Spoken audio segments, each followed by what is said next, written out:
Follow me closely, don't get lost. Why are there so many people? Zhu Shun signaled the mother and child to stay close, then began searching for Huang Yunyang and her children in the crowd.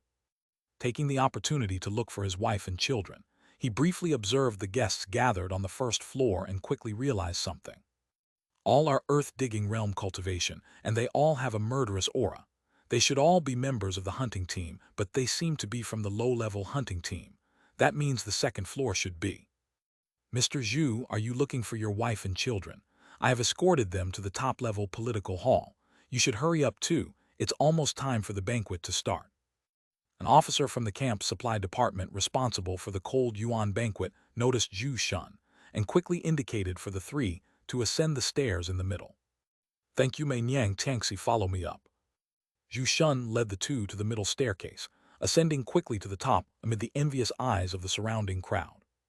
Wang Tangxi was clearly infected by the lively atmosphere, blushing as he quickly followed his uncle and mother into the grand hall. The massive golden supporting columns inside the hall, the majestic circular golden dome above, the intricately carved beast bone sculptures on either side, the intoxicating aroma of the wine permeating the hall, the array of exotic fruits and delicacies on the tables, and the holy tripod in the center with its blazing flames. And of course, the two golden thrones on the high platform at the innermost part of the hall, symbolizing the pinnacle of power in Great Xia. It was Huang Tangxi's first time entering the hall, and he was overwhelmed by the plethora of things he had never seen before. Dad, we are here. Aunt May is here too, and come quickly, we are here. Let's go. It wasn't until his uncle spoke that Huang Tangxi regained his composure, quickly following his mother to the table where his aunt and cousin were seated. There were only 29 tables in the hall, clearly corresponding to the current 29 nobles of Great Xia. The number of chairs at each table varied, evidently corresponding to the specific number of family members. Zhu Mei's seating was right next to Zhu Shun's family. Zhu Shen immediately sneaked over to chat with his cousin, Huang Tangxi. Tangxi, how about it, were you awestruck? Huang Tangxi nodded, not responding verbally but continued to look around. Look at those beast bone sculptures. I heard they're made entirely of intermediate cold beast bones. The armrests on the Lord's chairs have eyes made of high-level beast bone. These supporting columns are all made of 10 forged pure iron, and look at the beast meat and dishes on the tables. Zhu Shen, who had arrived earlier, obviously heard a lot of information and was eagerly explaining various things in the hall to Huang Tangxi.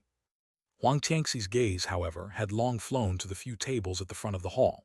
He immediately spotted Minister Xia Chuan and his two wives, the lonely hunting department director Yuan Dao, followed by the governor of the department, Yuan Cheng, and his family, the camp supply department director, Qiu Peng, and his family. These big shots, rarely seen on regular days, were all present. Although the dishes and wine had been served, no one had started eating, just engaging in light conversation. The sound in the hall was even quite faint, as it was clear everyone was waiting for something. Huang Tangxi naturally knew what everyone was waiting for. He turned and looked at the golden thrones on the high platform, his eyes full of anticipation. Dongs, dongs, dong. The midnight drums finally sounded, and in the great hall, over 100 people, except for the infants held in arms, regardless of gender or age, all faced the direction of the golden thrones and stood up in unison. The third cold element festival of Great Xia with the Lord's decree. The first day of the first month, the auspicious hour has arrived. The new day begins. Close the city gates, light the valley lamps, the cold yuan banquet starts. All the people receive the decree, celebrating across the land. Above the valley, Yue Feng's vast voice instantly spread across the inner and outer cities. Boom, boom, boom. Above the great Xia mountain wall, bonfires simultaneously ignited at tens of thousands of houses in the inner and outer cities. Clang, clang, clang. In the political hall, suddenly came the sound of chains sliding, and the upper golden dome suddenly parted from the middle. The flames of the holy tripod surged upward, directly piercing through the golden dome, illuminating the entire political hall brightly. This year everyone brought along their wives and children to the banquet, and they all arrived very tidily. In a daze, everyone suddenly heard Xia Hong's voice. Only then did they realize Xia Hong was coming out slowly from behind the high platform with Li Xuanling, smiling. Everyone respectfully lowered their heads and bowed to the upper platform. Greetings, Lord, greetings, lady. Unlike the respectful demeanor of the adults, the children were curious, and their sense of hierarchy and rank was not very strong. So, although their mouths were saluting, their eyes were sneakily peeking at Xia Hong and Li Xuanling on the high platform. Ladies' clothing is so magical. It's obviously white, but when light shines on it, it turns red. The Lord's clothing is also nice, black silk with golden lines that glimmer with white light, like it's made from snow bamboo silk soaked in golden brown oil. The lady is so beautiful. You can't find anyone as pretty as her in Xia City. No wonder only someone so beautiful can match the Lord. Xia Hong naturally noticed the children's gazes, a slight mischievous pleasure rising in his heart. After sitting in the main seat, he suddenly raised his head and locked eyes with those children in the crowd who were sneakily watching him. Chapter 854. Chapter 331. Zhu Shun and Huang Tianxi, the third-year Cold Yuan Banquet of Great Xia and Xia Yuzong Part 5. The children immediately lowered their heads in fear. Huang Tianxi was one of them. Next to him, Li Xuanling, apparently seeing Xia Hong showing such a childlike side for the first time, had a somewhat strange expression. No need for too much formality, just relax and sit down. Pa. Many adults, after standing up, immediately turned to correct their own children. Clearly, they also knew about the kids sneaking peeks at the Lord just now. Ha, everyone sit down. Seeing many children pouting after being scolded, Xia Hong couldn't help but laugh, and after signaling everyone to sit down, his expression slightly turned serious. According to the usual customs, we should be talking about the changes in Great Xia over the past year, and the situations within each of your 6 ministries. However, times are different now. Great Xia's population has become vast, and the number of people and matters you manage have multiplied several times compared to before. If we discuss each item one by one, I fear the banquet tonight won't happen. It's fine for adults to go hungry for a bit, but if the children were to get hungry, they might blame me, the Lord, for inadequate hospitality. Xia Hong's joke made everyone laugh uncontrollably. The straightforward Yuan Cheng directly lifted his less-than-1-year-old son up and laughed. No worries, my lord. If my Shayar dares to blame you, let's see if I don't spank him. Yuan Cheng, your child can't even talk yet. Who could he blame? Don't underestimate him. Although my son is young, he's got quite a temper. Last time the minister came to pick him up, this kid dared to pee on the minister. The banter between Qiu Peng and Yuan Cheng made the atmosphere in the hall even more joyous. Xia Hong looked at the infant in Yuan Cheng's arms, with a slight smile emerging in his eyes. The bold name Yuan Shao was naturally chosen by him for Yuan Cheng. All right, let's keep it simple this year. Let Xia Chuan give a brief overview. As soon as Xia Hong spoke, everyone immediately quieted down. Xia Chuan nodded, stood up and faced the crowd, speaking slowly. I won't go into detail about the territorial expansion of Great Xia, as everyone present who contributed to the unification of Longyu knows well. I'll focus on the current population, cultivation, and the general situation of the 7 departments, followed by Yuan Sijing discussing the hunting team. How does that sound? Beside him, Yuan Dao nodded immediately, indicating agreement. As of the first day of the new year, the total population of Great Xia has officially surpassed 420,000, with 87,241 households. Among them, 225 are at the cold resistance level, with a total of 46,921 in the earth-digging realm, including 2,623 at the earth-digging realm limit. There are 168,251 in the logging realm, and the latter 2 numbers are increasing by 3 digits daily. Additionally, the 7 departments have established subordinate agencies in the outer city 4 districts, Long Mountain, Huayuan, and Hankyang. The 7 departments in the outer city east, south, west, and north districts have begun operations. Once the Cold Element Festival is over, personnel at the other 3 locations will set off to assume their positions, enabling Great Xia's governance to extend to all territories. Well, the crowd was just about to express amazement when Yuan Dao had already stood up to continue. The hunting department currently oversees 11 advanced hunting teams: Cloud Jiao, Long Wu, Chalong, Tiger Leopard, Longyuan, Hunting Eagle, Steel Mane, Xuanwu, Bijou, Xingwu, and Divine Marshal. There are 521 intermediate hunting teams and 1,262 low-level hunting teams. The entire hall instantly fell silent. Not only the adults but even the children were dead silent, clearly aware of how astonishing these numbers were. Only Xia Hong's face showed no surprise at all. He was well aware of the population cultivation and the hunting team situation in his heart. Originally, Great Xia's advanced hunting teams included only Cloud Jiao and Long Wu, but a great cold beast battle in the Yanglu realm directly brought out 9 more. The names alone reveal that the Longyuan team was established by Li Tiancheng and Li Xuanling, while Bijao was led by Hu Jing. Both teams have the cold resistance level as their foundation, which naturally allowed them to advance faster than other teams. This time, so many at the cold resistance level have come from Longyu. Not only Li Tiancheng and Hu Jing, but many others have established new hunting teams. Xia Hong anticipates that many more advanced teams will emerge following this. Very well, you may sit down. The progress over the year is indeed significant. After indicating for both to sit down, Xia Hong first expressed his appreciation and then smiled as he continued, seeing the silent crowd. Before the banquet starts tonight, I have one more appointment to announce. The newly established 7th Department, the Prison Department Director, will be held by Li Tiancheng. Those attending the banquet in the political hall tonight were all nobles, so Li Tiancheng was not present. The adults present, hearing this appointment, nodded slightly and then glanced unintentionally at the lady sitting beside Xia Hong, Li Xuanling. The Long Mountain system seems to be rising to power. The expressions on the faces of Yuan Dao, Yuan Cheng, Luo Yuan, Zhao Qingcheng, Zhu Shun, and other cold resistance level individuals were evidently subtle. Sitting next to Xia Hong, Li Xuanling, upon hearing this appointment, was initially stunned, evidently unaware of it. She then turned to look at Xia Hong, her expression a mix of joy and complexity. Appointing her second uncle as the director, and in charge of Great Xia's prison laws, was surely Xia Hong's way of fully accepting her as his wife and recognizing the Long Mountain system. In this way, it seems she's truly ascended in status through her child.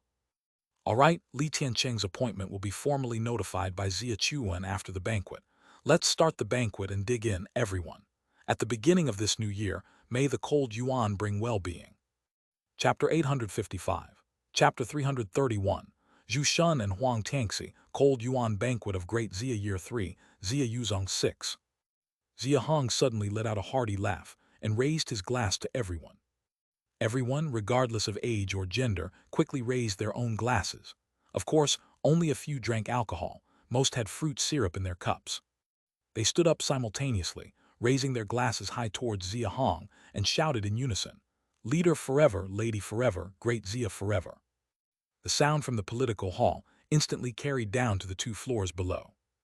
Members of the middle and high-level hunting team on the 2nd floor, and the hunting team on the 1st floor, all stood up and shouted towards the top floor of the main building. "Leader forever, lady forever, Great Xia forever." Then it was the inner city, then the outer city. All 40,000+ people of Great Xia rose and shouted towards the political hall. "Leader forever, lady forever, Great Xia forever." These 3 shouts completely marked the passing of the 2nd year of Great Xia, while also heralding the beginning of the 3rd year. Everyone's faces were filled with happy and contented smiles, their eyes brimming with hope for the coming year. After the ceremony, it was a night of lively exchanges. Everyone drank joyfully until dawn, before returning home. The Cold Yuan banquet lasts only 1 night, but the Cold Element Festival continues for a full half-month, so the lively scene in Xia City is far from over. Year 3 of Great Xia, the 15th day of the 1st month. A festive event elevated the joyful atmosphere of this Cold Element Festival to a new level. Early morning on the 15th, outside residence number 1 closest to the main building, over 100 people gathered, all faces filled with joy. "Is it soon? It's the lady giving birth, right?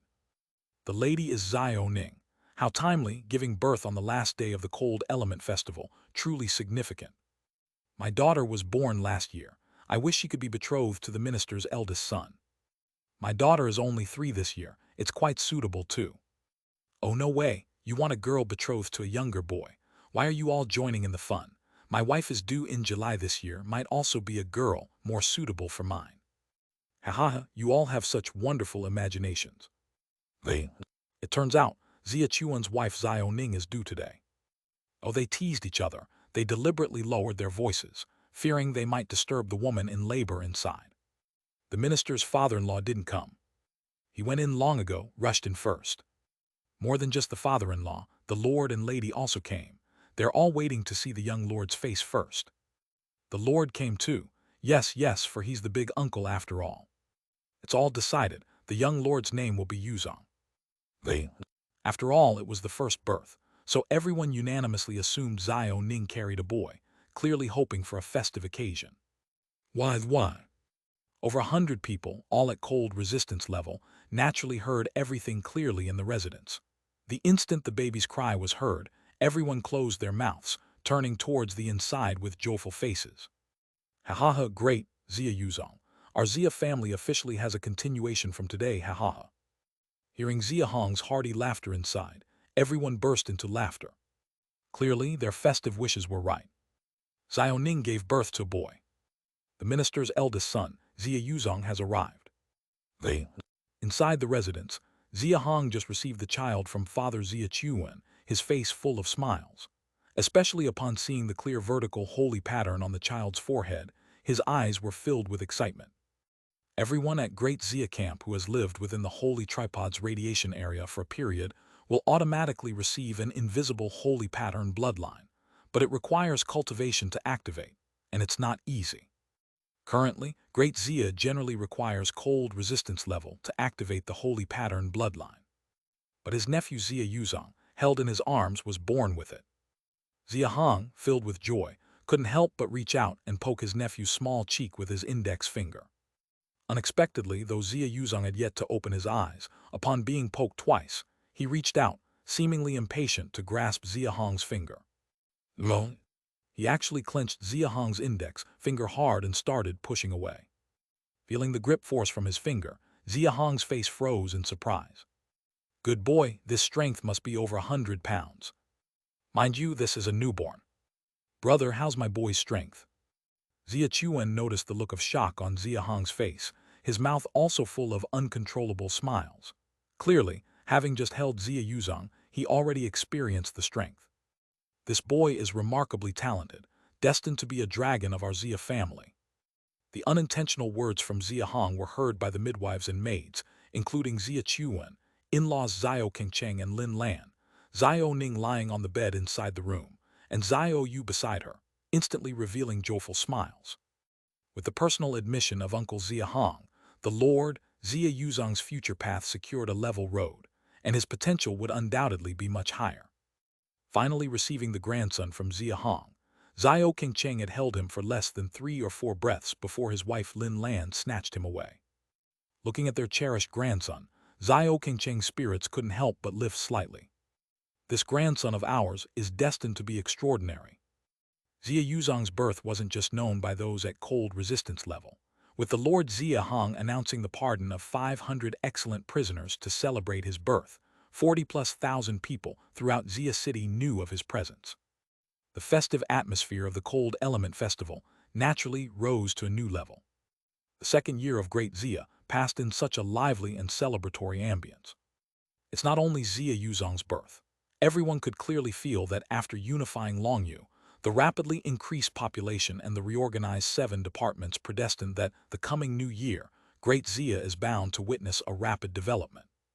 Chapter 856, Chapter 332, Chen Ying's New Discovery, Xia Yuning, Good News Abound. Snowy night, 2 kilometers north of Xia City, at the mountain wall.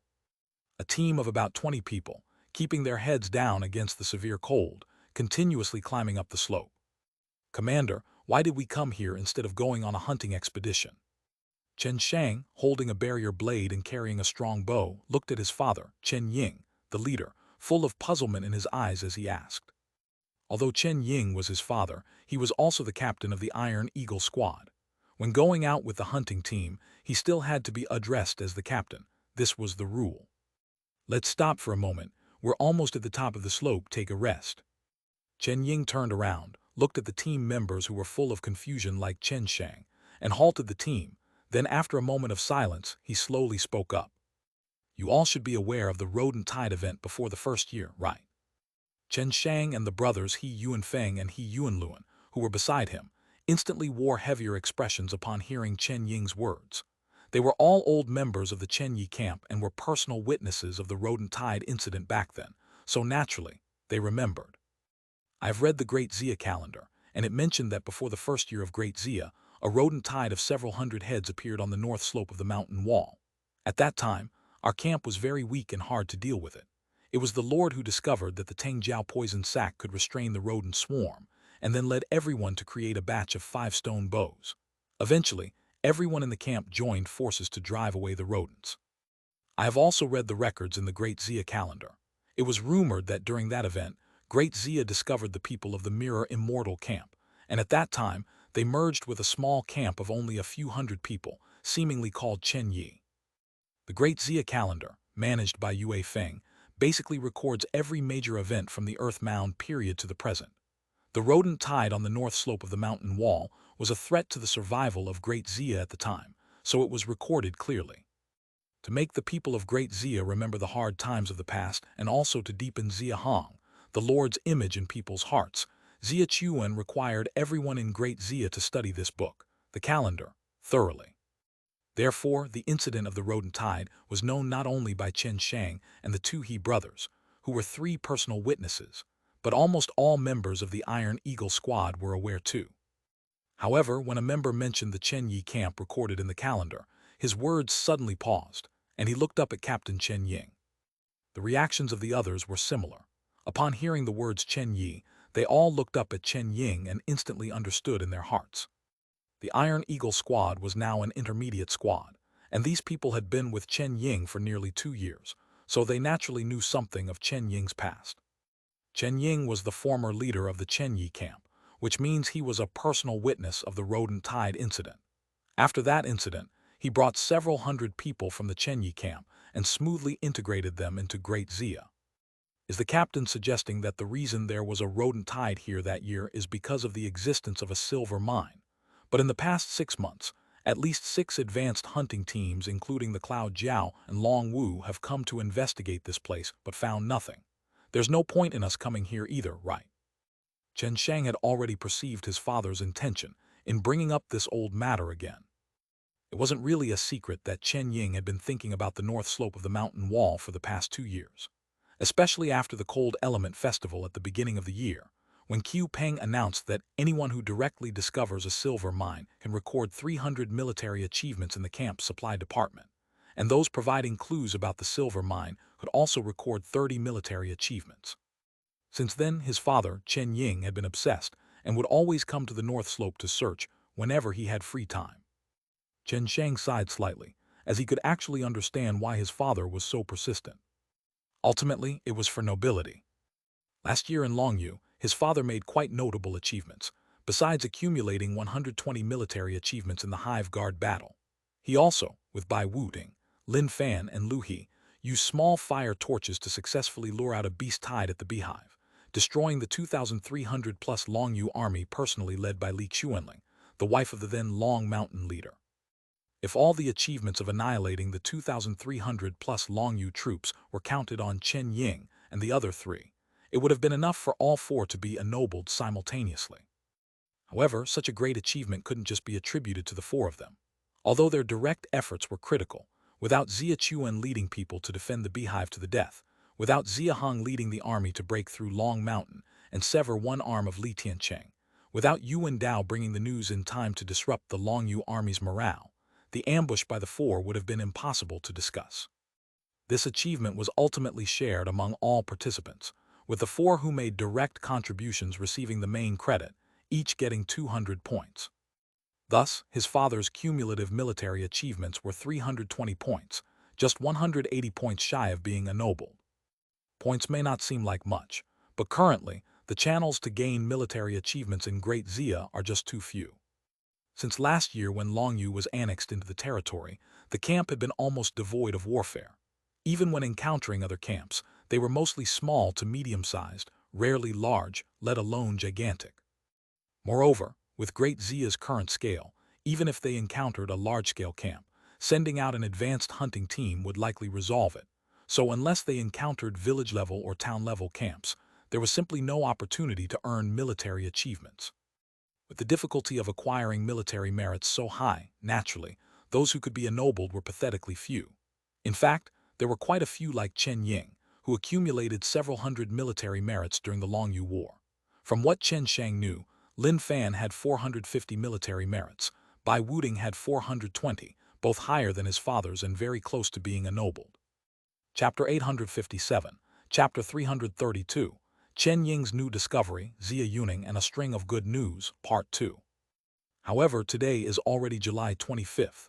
In the past half-year, only 3 people in the entire camp have been granted the 9th-rank Marquis title, which shows the high difficulty of receiving such a title.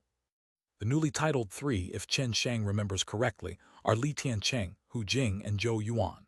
The first 2 are basically considered the top powerhouses in Great Xia, excluding the Lord and the Lady. The last one, Zhou Yuan, is also definitely among the top ranks. This clearly shows the difficulty of receiving a noble title. Li Tiancheng previously provided the locations of 2 silver mines in Long Mountain, for which he was originally credited with 200 military merit points. However, later he even discovered another one in Long Mountain, so he was credited with another 300 military merit points, which led to him being granted the 9th-rank title. Hu Jing found 2 cold apple trees, earning him 200 points, and then discovered a silver mine in Beiming Mountain, earning another 300 points, leading to a smooth title grant. Zhou Yuan was purely lucky. The Longyuan hunting team he led was stationed in Long Mountain. At the beginning of last month, he accidentally discovered a massive camp with a population of over 80,000 in the far north of Long Mountain, named Beiyuan. Curiously, the leader of the Beiyuan camp, Zhou Kai, being quite temperamental, even attempted to negotiate with Great Xia regarding the division of hunting areas in Long Mountain. The outcome was the newly established Dragon Slayer army, barely a month old, was dispatched, and the Beiyuan camp was annexed by Great Xia without a ripple. Zhou Yuan, who discovered the Beiyuan camp, was credited with the primary achievement, and he participated in the subsequent battle throughout, easily surpassing 500 military points, and finally was granted the title of 9th-rank Marquis Xuanling at the beginning of this month. Zhou Yuan's title ceremony last month was personally presided over by Minister Xia Chuan, and Chen Shang was also present at the time, so he clearly understood that there were indeed many people like his father who were obsessed with receiving a noble title. The improvement in status after being granted the title is almost visible to the naked eye. Especially at the beginning of this year's Cold Element Festival, the Lord only invited the nobles into the political hall, which has elevated the allure of being granted a noble title to the extreme. Of course, it is not just the status improvement. The qualification to be equipped with maids and attendants, the right to exempt family members from corvée labor, the annual noble salary, and many other favorable treatments make people eager to obtain a noble title. Now that Great Xia is at peace, the only way to quickly gain military merit is to find silver mines and cold apple trees. Considering how often Chen Ying has been heading to the north slope of the mountain wall recently, it's not hard to understand. The issue is that the matters regarding the north slope are not only known by Chen Ying, not to mention the early participants like Xia Chuan and Yuan Chuan. Anyone in Xia City who has flipped through the yearly chronicles knows about this, and they have long turned this place inside out. If other teams lack the skills, so be it, but 6 advanced hunting teams have come here in the first half of the year, and all of them left empty-handed. How could my father achieve anything by bringing them over tonight? Countless thoughts swirl in his mind, but in fact it's all just a moment. After Chen Shang just raised the question, everyone clearly reacted as well, all nodding, then looking at Chen Ying, faces full of confusion. Faced with the doubts from his son and a group of team members, Chen Ying appeared quite composed. He nodded slightly, faced the crowd, and said, "I am also aware that Yun Jiao and the other 6 advanced teams came to explore and found nothing, but I think they all overlooked one place. Last month I came to explore alone and finally made some new discoveries, which is why I brought you here tonight." Upon hearing this, Chen Shang and the others were taken aback, immediately lifting their heads to look at Chen Ying. What place did they overlook? With a mysterious smile, Chen Ying stomped on the ground with his foot and said, "The area where we previously stationed, they certainly didn't search it carefully. Our previous station was that Chenyi Camp station." Hearing these words, Chen Shang and the He brothers' expressions slightly stiffened, then immediately reacted, their expressions suddenly animated. Yes, back then those rodents only gathered on the north slope top during the day. At night, they roamed above the mountain area of our previous station. Others definitely searched the north slope top, unaware of the cave at our old station. After Chen Shang finished speaking, He Yuanfeng immediately nodded and continued. I remember behind the cave in our station, there was a very deep dark passage. At that time, we were too weak and directly sealed it with wood. Exploring further from that position might indeed lead to some new discovery. He Yuanluan also excitedly chimed in. The rodent tide back then caused the mountain structure to collapse, and the entrance to our station cave was sealed by rocks, which others wouldn't even think of. Now you understand why I brought you here, don't you? Seeing that everyone recalled the situation of the cave, Chen Ying became even more invigorated, continuing. During the recent period, I've already explored that dark passage to its end. The passage extends 3 or 4 kilometers to the east, delving into the Twin Dragon Mountains interior. Further exploration could only be achieved by manually excavating, and moreover. At this point, Chen Ying paused, his expression excited as he continued. During my exploration of the dark passage, I not only encountered 4 low-level rodents but also discovered many traces of rodent activity. Most crucially, last night, I found 2 Zhu Yinhua at the end of the passage. Whoosh! Upon hearing the words Zhu Yinhua, Chen Shang, and the more than 20 other team members instantly stood up, their expressions overwhelmingly invigorated. Chapter 858, Chapter 332, Chen Ying's New Discovery, Xia Yuning, and a String of Good News, Part 3. Oh, I see. No wonder the captain had us bring iron picks and shovels tonight. With Zhu Yinhua around, it most likely means there really is a silver mine.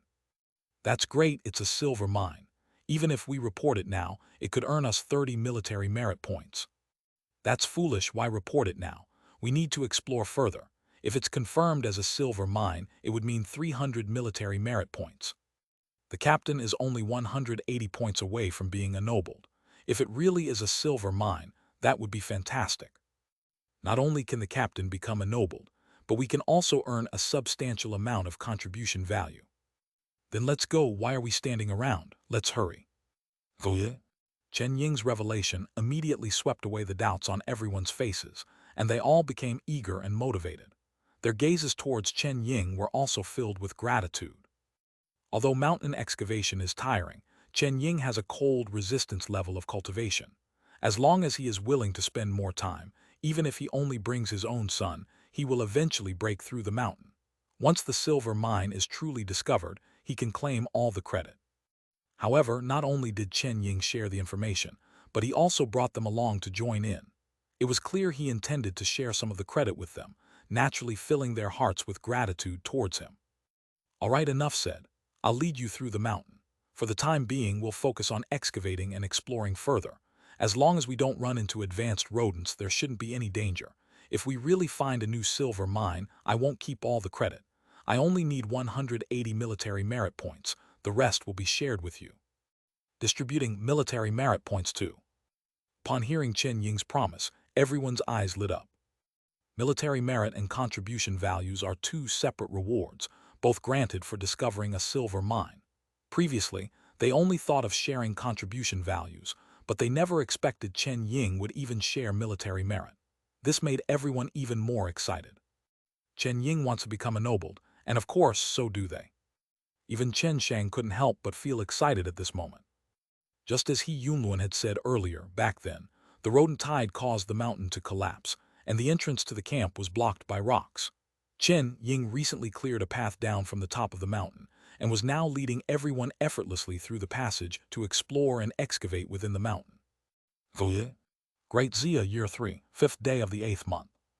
As soon as August arrived, there was a noticeable change in the atmosphere of Xia City, especially in the inner city.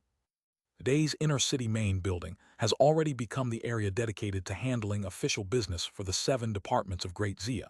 Except for the official staff of the 7 departments, the advanced hunting team under the hunting department, and the soldiers of the daily rotating garrison, no one else is casually allowed inside.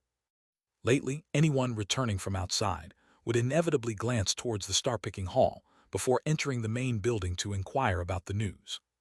The reason for this is that Lady Li Xuanling is about to give birth. Those who can enter the main building now hold significant status in Great Xia, and have all participated in last year's Beast Tide battle in the Yanglu realm. No one is foolish here.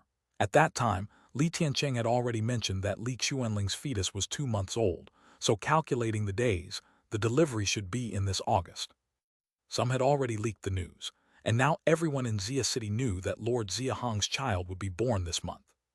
If the birth of Xia Chuan's first son, Xia Yuzong, last year only moved the cold resistance level elite, then the 2 children in Li Xuanling's womb have truly become the focus of the 50,000 residents of Xia City. I bet the 8th is a good day. The lady will give birth on the 8th. Good things take time. I think it will be the end of the month. I heard it's twins. Not only is the lady stunningly beautiful, but her womb is also quite impressive, giving birth to 2 sons in one go. The Lord is bound to be overjoyed. Don't speak carelessly. Last month, the minister said that the Lord's children are noble, bearing the future of our great Xia camp. In the seating order of the political hall, they will only be beneath the Lord, so we should address them as Your Highness. Yes, I was confused. It's Your Highnesses. In the star-picking hall, the maid deputy Han Shuang held a basin of hot water as she entered Li Xuanling's room. Seeing that Li Xuanling was already awake and half sitting in bed, she quickly walked over and draped a blanket over her. The lady is about to give birth, so be careful not to catch a chill. Seeing Han Shuang's slightly scolding tone, Li Xuanling gently shook her head.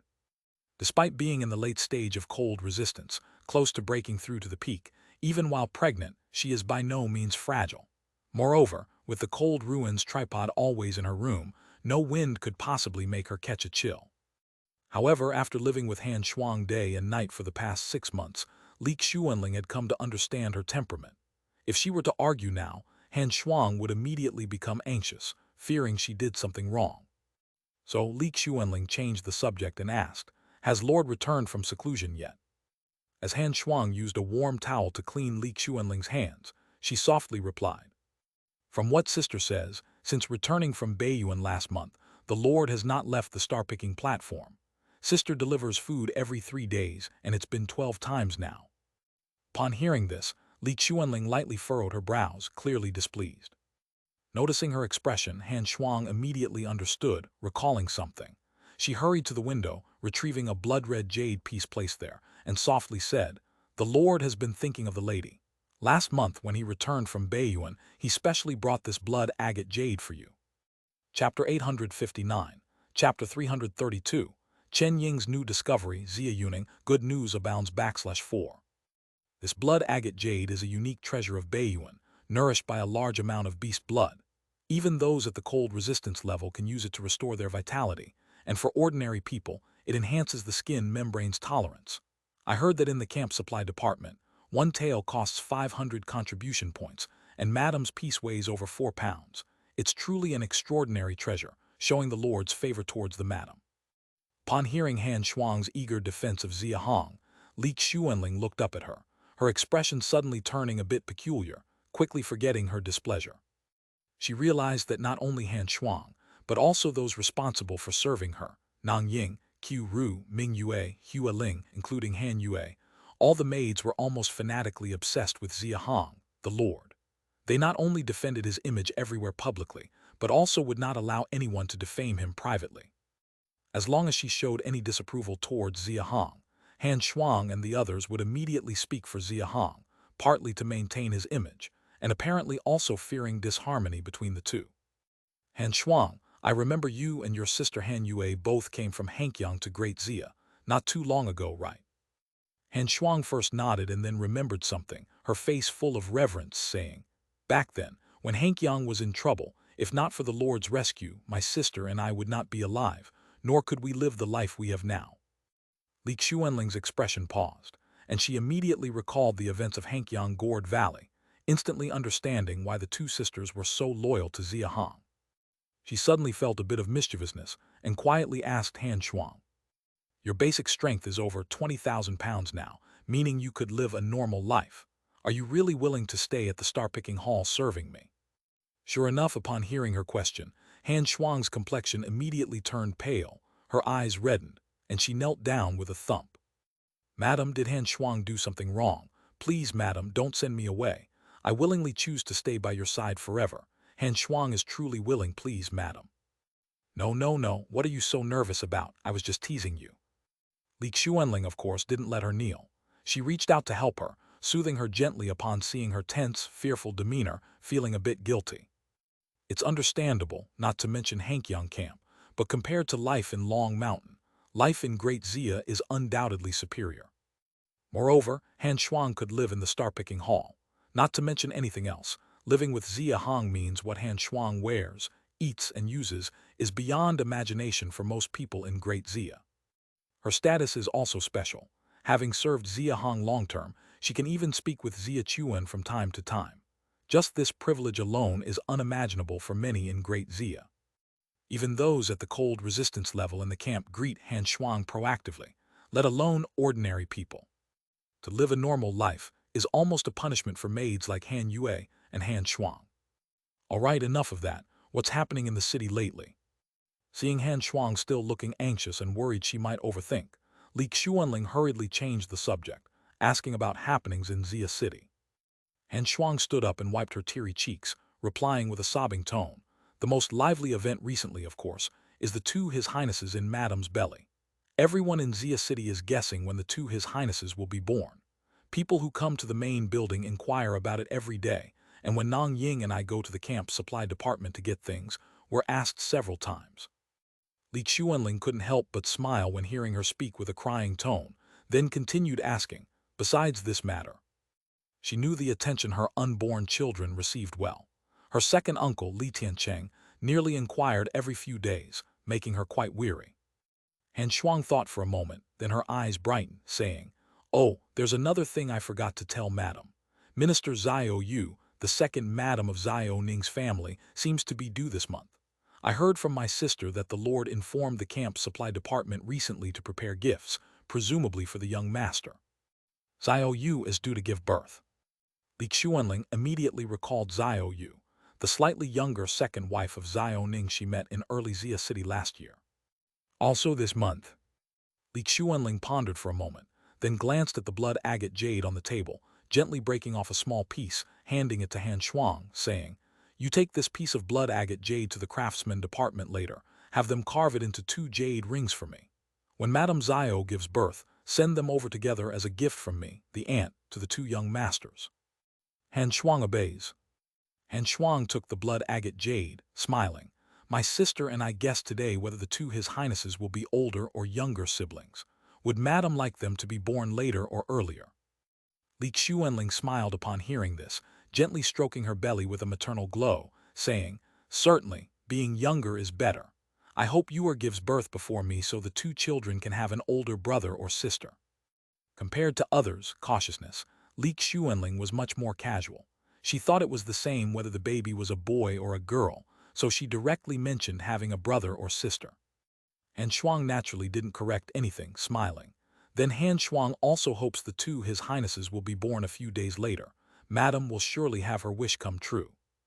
Chapter 860. Chapter 332. Chen Ying's new discovery, Xia Yuning, good news abounds /5. Li Xuanling was about to speak when Xia Hong's voice suddenly came from outside. "It really is like having one's wishes fulfilled. Xia Chuan's daughter has been born. I'll go over and have a look first and then come back to see you." Han Shuang immediately turned around nervously, prepared to bow towards the door, but upon turning her head, she realized there was no one outside. It became clear that Xia Hong had only sent a message. He hadn't come himself. "Madame Xiao has given birth, it's a daughter."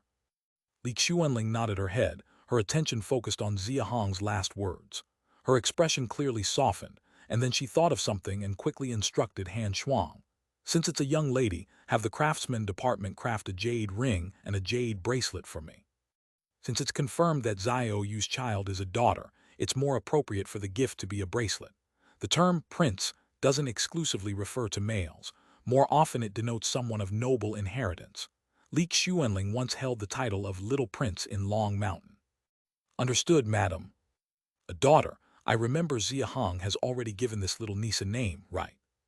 "Yes, madam. I remember the Lord named her Xia Yuning." "Yuzong, Yuning, both sound wonderful. I wonder what name he'll give to the child in my belly." "The Lord is knowledgeable and seemingly all-knowing. I remember the children of the lords from Yuan Cheng, Yue Feng, and Lin Kai all had their names given by the Lord, and they are all very beautiful. If he cares so much about the names of other people's children, Imagine how much more he will consider the names of the two young princes. Rest assured, madam, the Lord will surely give them a particularly beautiful name. Hearing this, Li Chuanling nodded, her face full of smiles. They different from the time when Xia Yuzong was born, as Xiao Yu was giving birth at night this time. The number of people surrounding Xia Chuan's residence inside and out was 10 times more than before, practically a vast sea of people. Of course, Xia Hong wouldn't choose to enter through the main gate. Otherwise, it would take a very long time just for everyone to pay their respects. He silently appeared on the second floor of Xia Chuan's residence, only to see Xiao Kangcheng and a group of people gathered at the door of the room, before lightly coughing twice. Xiao Hen, on the outermost edge of the crowd, was the first to turn and spot Xia Hong, his face suddenly flushing with excitement. He wanted to greet Xia Hong but stopped seeing Xia Hong raise his hand to halt him, then immediately turned and shouted loudly. "The Lord is here! The Lord is here! Father, brother-in-law, the Lord is here! Greetings, my lord! Greetings, my lord! Greetings, my lord!" "All right, no need for formalities. Everyone rise. I've just come to see my little niece." Xia Hong passed through the crowd and arrived at the entrance to Xiao Yu's room. Xia Chuan had already come out holding his daughter, with Xiao Ning carrying the 8-month-old Xia Yuzong, who was following behind him. Dabai. An unusual scene unfolded. Xia Yuzong, who couldn't speak yet, reached out his little hands to Xia Hong, gripping forcefully while repeatedly uttering dabai. "It's not dabai, it's Dabo." Yuzong seems worried that his sister's birth will make him lose favor in Dabo's eyes, and he's so anxious that he started calling out. Everyone was already amused by this scene, and upon hearing the teasing of Xia Chuan's mother-in-law, Lin Lan, they couldn't help but burst into laughter. Ha, this little guy is only 8 months old and already so crafty. He already knows how to vie for attention with his sister, ha. He's definitely going to be a little clever man in the future. Hadahasa. Xia Hong couldn't help but first pinch Xia Yuzong's chubby cheeks, then slowly took the little niece Xia Yuning from Xia Chuan's arms. Indeed, the newborn Xia Yuning also had a holy pattern on her forehead. Xia Hong extended a finger to brush against her small palm, and just like Xia Yuzong back then, Xia Yuning soon impatiently grasped his finger. Her power isn't much weaker than her brother, S. Xia Chuan's face was full of smiles. It was clear he had known beforehand. This is the first young miss of the Xia family, just like when Yuzong was born. Let's pardon 500 outstanding captives to celebrate. Upon hearing Xia Hong say this, everyone was suddenly taken aback. Considering the current societal structure of Great Xia, with men in external roles and women in internal roles, male precedence over female is an inevitable outcome. Thus, after Xiao Yu's daughter was born, though people didn't say anything, they somewhat felt in their hearts that the Lord wouldn't pay the same attention as when Xia Yuzong was born at the beginning of the year.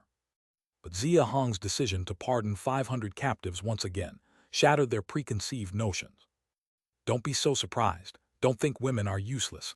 Li Xuanling is also a woman. Is anyone among you stronger than her? Hearing Xia Hong's question, the men present blushed, and the women immediately raised their heads to nod in agreement. Regardless of gender, the fundamental respect for strength in the ice abyss will never change. Great Xia doesn't rigidly enforce men in external roles and women in internal roles. The way of life is entirely your choice. Even if female nobles emerge in the future, you shouldn't find it strange. Upon hearing these words from Xia Hong, everyone present was immediately shaken to their cores. Female nobles. The Lord's words imply that women can also become nobles. Xiao Ning, and even Xiao Yu, who was lying in bed in the room, looked at their elder brother Xia Hong with eyes full of respect. Some young women of the Xiao family, at this moment, gazed at Xia Hong with undisguised admiration and reverence. Chapter 861, Chapter 332, Chen Ying's New Discovery, Xia Yuning, Good News Abounds /6. Qiu Peng congratulates the minister on the birth of a noble daughter. Amidst the excitement of the crowd, Qiu Peng rushed in hurriedly from outside, full of delight. He first congratulated Xia Chuan and then quickly moved to Xia Hong's side, whispering, "Lord, there is great news. The Iron Eagle squad found a small-scale silver mine on the north slope of the mountain wall. It's confirmed that only a rodent colony resides inside, totaling just over 2,000, with a dozen high-level, over 100 intermediate, and the rest all low-level rodents. Upon hearing Qiu Peng's words, before Xia Hong could say anything, Xia Chuan, Yuan Cheng, and others who had searched the North Slope reacted strongly, exclaiming in surprise. What a silver mine was found on the North Slope, how is that possible? I led a team searching there for half a month and found nothing. Yuan Dao was also searching there for over a month and discovered nothing. Tiger Leopard hunting Eagle Stiff-Mane Chuanwu, 4 squads all went and found nothing. Iron Eagle, whose squad is that? It's Chen Ying's. The cave under the North Slope used to be their base. No wonder Chen Ying, that lad, could he have kept this to himself? Not likely. If that were the case, he would have revealed the silver mine's location long ago, not waited until today. He must have discovered it himself. At this moment, Xia Hong's face was already full of joy. In the past 6 months, Li Tiancheng and Hu Jing each found a new silver mine. The problem is, the cold beasts occupying those 2 mines are no weaker than those in Long Mountain, so mining was still out of the question. And now Chen Ying has discovered another one. Over 2,000 rodents with a dozen high-level ones. This is practically a silver mine sent from heaven. Where is Chen Ying? Take me to see it quickly. Chen Ying just returned from the North Slope. He's in the main building. Xia Hong couldn't hold back any longer, hurriedly handing his little niece to Zhao Kengcheng, who had been waiting by his side for a while. He then turned to Xia Chuan and Yuan Cheng, instructing them. Have the Cloud Dragon Army and Dragon Slayer Army prepared, and send someone to Long Mountain to inform Yuan Dao. Have him bring the Dragon Martial Army back first. Yes, my lord. With that, Xia Hong led Qiu Peng towards the main building. Ninger, you entertain the father-in-law. I'm off to the political hall. Yes, dear. With matters arising, Xia Chuan was too busy to remain at home with his wife and children. He briefly instructed Zhao Ning, bid farewell to his father-in-law and the others, and headed to the main building with Yuan Cheng. On the top floor of the main building inside the political hall stood Chen Ying, visibly excited, respectfully waiting in the center, constantly glancing towards the door, obviously feeling anxious. Thump, thump, thump. Soon, rapid footsteps echoed from outside the hall. Seeing Xia Hong and Qiu Peng stride in, Chen Ying immediately bowed respectfully to the two. Chen Ying greets the Lord, greets Director Qiu. No need for formalities, tell me what happened. Chen Ying composed himself before slowly recounting the events. On the 25th of last month, he and over 20 team members began digging from the end of a hidden path in a North Slope cave. They dug for a full 9 days, discovering over 20 Zhu Yinhu along the way. They estimated they dug about 3 kilometers into the Twin Dragon Mountain body, and finally, at nightfall yesterday, they broke through into an open-air valley. We were digging upwards and after breaking through, reached another mountain wall about 2,000 meters high. Below was a valley area spanning roughly 2 kilometers, which I believe was formed by a collapse in Twin Dragon Mountain. Looking down, much silver was exposed, with only a rodent colony of just over 2,000 residing above it, and aside from rodents, no other cold beasts were present. A sealed valley area spanning 2 kilometers, 2,000 meters high, with just a rodent colony of over 2,000. This is practically a silver mine sent from the heavens. Xia Hong, greatly excited, stood up and said, Excellent, excellent, take me there now. If it's truly so, you'll have made a significant contribution. 300. No, I'll have Qiu Peng directly credit you with 500 military merits, enough for your ennoblement. Chen Ying was momentarily stunned, his breathing immediately heavier. He already had 320 military merits, adding 500, totaling 820, just 180 short of the 1,000 required for 8th rank Chixil Marquis. My lord, please follow me. Filled with anticipation, Chen Ying immediately led the way. Qiu Peng, prepare the intermediate and advanced Tengjiao poison sacks from the camp supply department's inventory. We'll need them soon. Xia Hong, without further ado, instructed Qiu Peng, promptly following Chen Ying out of the hall and headed towards the North Slope. Yes, my lord. Hearing Xia Hong's instructions to prepare the intermediate and advanced Tengjiao poison sacks, Qiu Peng couldn't help but feel elated. The silver mine, situated within a closed valley space with just a rodent colony residing, it would be all too easy to handle. The 3,000 troops of the Cloud Dragon, Dragon Martial and Dragon Slayer armies, paired with Tengjiao poison sacks, will easily deal with this rodent colony. This silver mine's timing couldn't be better. Good things seem to pair up. Today, Xia Hong not only celebrated the birth of his little niece Xia Yuning, but also received the silver mine news from Chen Ying. However, unbeknownst to Xia Hong, a third fortunate event occurred at the very moment he departed Xia City. Behind the star-picking hall, Li Xuanling, sleeping soundly, was oblivious as transparent mist suddenly emerged from her abdomen. The mist, clearly averse to the high temperature of the cold ruins tripod, soon condensed into droplets of water-blue liquid across the bed, floor, desk, windowsill, and even the ceiling. Once the water-blue liquid filled the room, Li Xuanling in sleep seemed to reach a critical point. She suddenly opened her eyes, clutching her stomach in pain. "Allah! Madam, what's wrong? What is this on the floor?" "I'm going into labor. Call someone over quick." "Ah, understood. Ming Yue Hua Ling, go to the camp supply department and tell the midwife to come. Nang Ying Q Ru, come clear these liquids from the room quickly." Chapter 862. Chapter 333. Silver Mine from the Heavens, Yu Yao and Yu Sheng. No need for an ox knife to kill a chicken. 10,000-word mega chapter continued. North slope of the mountain wall, Xia Hong followed behind Chen Ying, squeezing through the passage into the cavern of the former Chen Yi camp, and after walking about 300 meters deep into the cave, they immediately saw the firelight and silhouettes ahead. "The captain is here, and there are people following behind, must be from the camp supply department." "Captain Lord, greetings to the Lord." The He Yuanfeng brothers were the first to hear the commotion, and immediately came up, were surprised upon seeing the person behind Chen Ying, and hurriedly bowed in greeting. Behind them, Chen Shang and others also reacted, quickly stepping forward to greet Xia Hong. "Greetings to the Lord." "Greetings to the Lord." They. "No need for formalities, stand up." Xia Hong gestured to everyone to rise, his gaze sweeping over the crowd, finally resting on the younger Chen Shang, and smiled. "I remember Chen Ying has two sons, called Chen Shang and Chen Ping. You must be the eldest Chen Shang, right?" Apparently surprised that Xia Hong actually remembered him, Chen Shang became excited, nodding emphatically. "I am Chen Shang, my brother is Chen Ping." "Indeed, like father like son, well done." Seeing Chen Shang so excited, Xia Hong smiled and praised him. Chen Shang looked about 18 or 19 years old, with a basic strength of 21,000, which was indeed commendable in the great Xia. However, Xia Hong mainly remembered the brothers because of his younger brother, Chen Ping. During the first great Xia martial arts competition last year, among the top 100 in the logging realm division, only 3 hadn't broken through to the earth-digging realm, and one of them was 15-year-old Chen Ping. At 15, not having broken through to the earth-digging realm, Chen Ping's cultivation aptitude wasn't outstanding, but for him to rank among the top 100 with a logging realm cultivation, his combat talent obviously surpassed ordinary people, which left a deep impression on Xia Hong. "Chen Ying, lead the way ahead, the rest of you stay here and keep watch."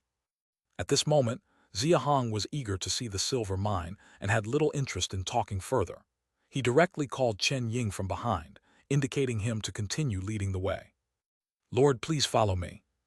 Chen Ying nodded and immediately squeezed into the hidden passage in the stone wall, Xia Hong following closely. Just as Chen Ying previously mentioned, this tunnel extended into the body of the twin Dragon Mountain. Xia Hong followed him for nearly 4 kilometers before they finally saw the signs of a newly excavated tunnel. "Lord, as you can see, the first 4 kilometers were basically underground passageways dug by rodents, initially not as passable as they are now. I spent more than a month clearing them. From this point onward, the tunnel is what we excavated in the past 9 days." There was really no need for Chen Ying to explain. The new tunnel his team excavated was conspicuously narrow, with a diameter of just about a meter, forcing both to stoop as they progressed, while the previous 4-kilometer passage had a diameter of at least 2 meters, clearly not in the same league. However, the tunnel wasn't uniformly narrow throughout its length. There were broader sections, and Xia Hong noticed that approximately every 100 meters, the tunnel's diameter would expand to resemble that of the initial passage. He quickly realized that these suddenly wider regions were indeed the handiwork of rodents, but as they were not interconnected, Chen Ying's task over this period clearly involved linking them together. "These rodents are indeed natural burrowers. I often wondered about the hard ice abyss mountain body and how those caves we lived in were formed. Now it seems they were probably the work of rodents." Hearing this, Chen Ying immediately nodded. "Exactly, I've noticed it too. These rodents have a natural penchant for burrowing. The tunnels they dig in the mountains are countless, collapsing if you're not paying attention. Over the past 9 days, I've spent a major portion of my time reinforcing the tunnel structure. Continuing with Chen Ying for another 2 kilometers, Xia Hong finally caught a faint silver glow in the distance, his eyes lighting up instantly. Bear in mind it was nighttime now, and according to Chen Ying's prior indication, the tunnel's end was another mountain valley rock wall, which shouldn't have emitted any light. Could this silver glow possibly be? Lord, we have arrived, please look. Reaching the end of the tunnel, upon hearing Chen Ying's cue, Xia Hong inhaled slightly, walked a few steps ahead, peering out of the cave to look down at the rock wall below. What he saw instantly made his expression exceedingly excited, his eyes overflowing with uncontainable delight and thrill. Just as Chen Ying mentioned, below was a valley roughly 2 kilometers in circumference. Within the valley, over 2,000 rodents resided densely, with more than half of them burrowed underground, only a flesh-toned long tail swaying on the surface. Only a small number still scurried outside. At the center of the valley, 18 rodents, just over half a meter long, with fur evolved to a golden hue, considered advanced, formed the core and were surrounded by over 100 intermediate rodents, each over 4 meters long. Of course, merely a group of rodents wasn't enough to bring out such excitement in Xia Hong. The key was the valley floor on which these rodents dwelled, with hundreds of clearly visible silver glows. Indeed, the faint silver light seen earlier was emitted by silver. Underneath this valley turned out to indeed be a silver mine. Moreover, the silver in the vein was already exposed on the surface. This was truly a great blessing, an extraordinary blessing. Suppressing his inner exhilaration, Xia Hong scanned the valley, then looked up, the joyful expression on his face growing even brighter. Chapter 863. Chapter 333. Silver Mine from the Heavens, Yu Yao and Yu Sheng. No need for an ox knife to kill a chicken. 10,000-word mega chapter continued. This valley is located inside the mountain of Twin Dragon Mountain, and the cave where he stands is indeed in the middle of the rock face, about 400 meters above the valley floor, with the upper rock face estimated to be over 2,000 meters above, too far to see the exact size of the opening above. Only a faint trace of the night sky can be seen. Climbing up the rock wall will take you to the deepest part of the west side of Twin Dragon Mountain. Xia Hong looked up at the night sky above, a slight sense of motion rising in his eyes. To date, for him, and for many in the Great Xia, climbing up Twin Dragon Mountain along the rock wall is no longer considered a difficult task. But for now, he still strictly ordered the camp's people not to go up Twin Dragon Mountain. The reason is simple: firstly, safety, and secondly, necessity. Because the area above the rock wall where they are located is theoretically the deepest part of the west side of Twin Dragon Mountain, the cliff location is undoubtedly devoid of human activity, and considering the pattern of the 3 resource areas of Redwood Ridge, Arrow Bamboo Forest, and Long Mountain, the deeper it is, the more dangerous it becomes. So similarly, the environment above the rock wall must be extremely dangerous, as evidenced by the occasional massive tremors felt by Xia City from above. The demand is even more understandable. The camp currently controls 3 resource areas, all of which have not been fully explored, and currently, the resources in Xia City are overflowing, so the camp has no urgent need to explore new areas. That's not wrong, but if a new area can be explored, it will allow for the acquisition of more new resources, which is also quite beneficial for the camp. Xia Hong took a deep breath and turned to look north. However, the tunnel inside the mountain is not the only one. There is also a secret passage from Hankyang Inner Valley main building straight into Twin Dragon Mountain, but it's unclear where the final exit is. Lu Yang should have investigated mostly by now. Last year when Hankyang fell, Han Jiulai's son, Han Feng, rejected his solicitation and escaped with over 1,000 people through the secret passage, which Xia Hong hasn't forgotten. Lu Yang is the current Hankyang guardian, and at the beginning of the year when he took office at Hankyang, Xia Hong had already instructed him to explore that secret passage to see if he could find any trace of Han Feng and his over 1,000 followers. Lord, this silver mine is a gift from heaven to our great Xia. In such a closed valley, with only a small rodent tribe, there is basically no mining difficulty. Congratulations to the Lord for finally realizing his wish. Xia Hong's thoughts were numerous, but only for a moment. Chen Ying saw his face full of excitement, and, recalling how Xia Hong had been running all over for the silver mine since the beginning of the year, immediately offered his congratulations. Upon hearing this, Xia Hong's smile grew even wider, and he nodded. Finding this silver mine is a great service of yours, rest assured. What I just said still stands. Xia Chuan, when we return, immediately credit Chen Ying with 500 military merits, and all other promised rewards are not to be missed. Why is the minister not here? Why is Xia Hong calling him? Chen Ying was a bit puzzled, but within 3 or 4 breaths, he understood why Xia Hong called Xia Chuan, and immediately turned to look towards the back tunnel. Yes, my lord, there is a great joy. In the tunnel, Xia Chuan's voice arrived before he did. 4 or 5 breaths later, Xia Chuan and Yuan Cheng came into Chen Ying's line of sight. The two walked quickly, faces full of joy, rushing over, exclaiming continuously about the great joy. Chen Ying greets the minister, greets Yuan director. Xia Chuan and Yuan Cheng waved their hands, signaling Chen Ying to rise, then directly rushed in front of the perplexed Xia Hong. What's the great joy? Madam is in labor. The 2 princes are about to be born. On hearing this, Xia Hong's face changed instantaneously, subconsciously walking towards the cave exit, but after 2 steps he stopped, his brows furrowing slightly. You 2 first look at the valley below. Although they had been mentally prepared before coming, when Xia Chuan and Yuan Cheng saw the exposed silver in the valley below, their faces still showed ecstatic expressions. Over 2,000 rodents, 18 of advanced level, over 100 of intermediate level, this silver mine is simply a gift to us.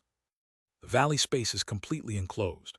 The rodents have no way to escape apart from digging and climbing, as long as a tunnel is excavated to connect to the valley floor. Teng Jiao poison sacs are ignited inside the valley, and part of the army shoots arrows from the cave mouth on the rock wall. A large number of them can be quickly dealt with. Then let the army enter the underground to clear out. It won't even take an hour to be completely cleaned up. This silver mine is indeed like a gift. Compared to Yuan Cheng, Xia Chuan's thoughts were much clearer, directly explaining the strategy for dealing with the rodent tribe below. Upon hearing this, Xia Hong immediately showed approval, asking, "Have people been sent to notify Yuan Dao? There are only 2 hours left until dawn. Is the Dragon Martial Army coming back from Long Mountain via direct road going to be too late?" Xia Chuan nodded. "People have been sent to notify. I arranged for the Dragon Martial Army to rest overnight in Mirror Valley, and tomorrow night I will lead the Cloud Dragon Army, while Yuan Cheng leads the Dragon Slayer Army to depart from Xia City. The 3 armies will converge here. Hu Peng has already ordered the camp supply department to start preparing intermediate and advanced level Teng Jiao poison sacs and detoxification pills, and they will be distributed before the army sets out tomorrow night." Seeing Xia Chuan's arrangements were so proper, Xia Hong said no more, directly calling everyone. "Then let's all head back first. This place is less than 2 kilometers from Xia City. No need to leave anyone here. We'll come again tomorrow night." Chapter 864. Chapter 333. Silver Mine from the Heavens. Yu Yao and Yu Sheng. No need for an ox knife to kill a chicken. 10,000-word mega chapter continued. After speaking, Xia Hong hurriedly walked towards the tunnel exit, clearly not as calm inside as he appeared to be. Behind him, Xia Chuan and the other 2 were all smiles and quickly hurried after him. It hurts so much. Madam, don't panic, take deep breaths slowly, it will be out soon. Quick, get another basin of hot water. I can't, it hurts so much. In Xia City's star-picking hall, Li Xuanling's exceptionally shrill screams had been going on for a long time, audible even from outside the political hall more than 100 meters away. Outside the political hall, nearly 300 people had gathered by now.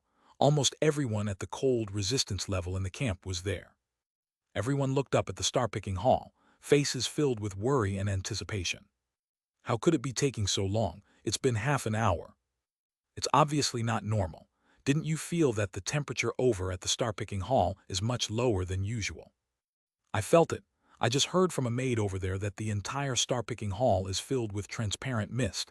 Even the cold ruins tripod is useless. 7 midwives have come, taking turns just to withstand that cold. Wasn't it said that the Jade Dew Stone had already been refined by the madam? The madam is at the cold resistance level in cultivation, and she's in so much pain. The 2 princes have to be born safely. They will be, let's wait a bit more. At the front of the crowd, Li Tianqing, Meng Ying, Zhou Yuan, and a group of Long Mountain people all wore worried expressions. If not for the strict rules of Great Xia, they would have rushed into the political hall and across the iron bridge to the star-picking hall. The Ice Abyss people have strong constitutions, women included. Even an ordinary woman giving birth normally takes no more than half an hour, and the higher the cultivation level, like in the logging realm or earth-digging realm, the shorter and easier the process. It's understandable. The stronger the constitution, the stronger the body's functions, and naturally, they can endure more pain. For cold resistance level women, not to mention the earth-digging realm limit, the process of reshaping the skin with beast blood is hundreds of times more painful than childbirth. This level of pain during childbirth is nothing to them. Xia Chuan's two wives, Xiao Ning and Xiao Yu, both had childbirth processes that lasted less than 5 minutes and made no screams, which is normal. Li Xuanling's current situation is clearly abnormal. Everyone immediately associated it with last year's Yanglu realm incident, and it was almost certain that Li Xuanling's current anomaly was caused by that Jade Du stone. Whoosh! Full of anxiety, a figure suddenly rushed up from downstairs, barging into the political hall, heading straight for the star-picking hall. The Lord is back. It's the Lord. Everyone be quiet, no noise. Wait for the news in the political hall. The crowd had just started to murmur, and was quickly silenced by Xia Chuan, who came up behind them. He gestured for everyone to quiet down and wait for news in the political hall, while he followed Xia Hong toward the star-picking hall. What's happening? From a distance, Xia Hong could hear Li Xuanling's shrill screams, and his face grew concerned. As he approached the star-picking hall and found the temperature of the entire hall exceptionally low, he furrowed his brow and quickly asked Han Yue by the room door about the situation. Han Yue looked very panicked and spoke quickly, without time for formalities.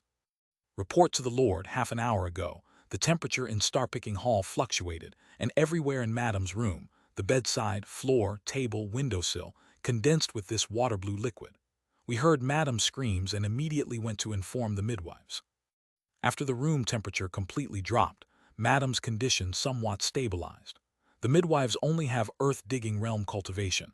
They couldn't withstand it, so we've already rotated 7 midwives to help with the delivery. As Han Yue spoke, she took a small package of water-blue liquid from her bosom and handed it to Xia Hong.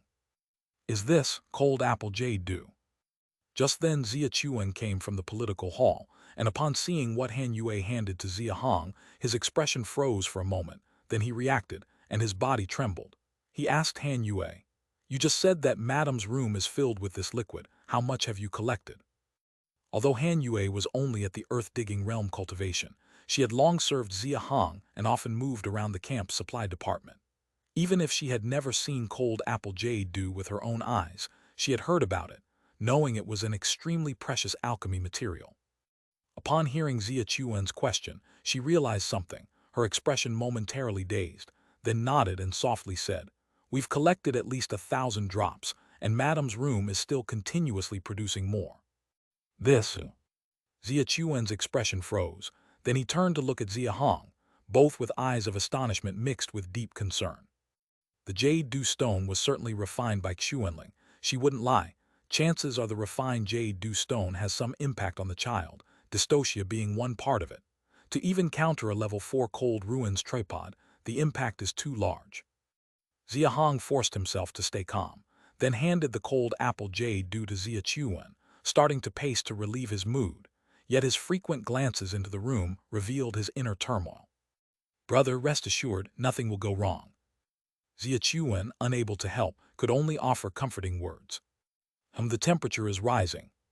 After waiting more than 100 breaths, Li Xuanling's voice inside the room suddenly softened a bit. At the same time, Xia Hong clearly noticed the room's temperature rapidly returning to normal.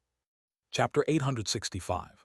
Chapter 333. Silver mine from the heavens. Yu Yao and Yu Sheng. No need to use a bull knife to kill a chicken. Why? Lord, don't rush. There's still another child yet to come. Wait a little longer. A loud cry came from the room, and Xia Hong's face instantly burst with joy. If it weren't for Han Yue stopping him in time, he almost dashed straight into the room. Right, there's another one, I forgot."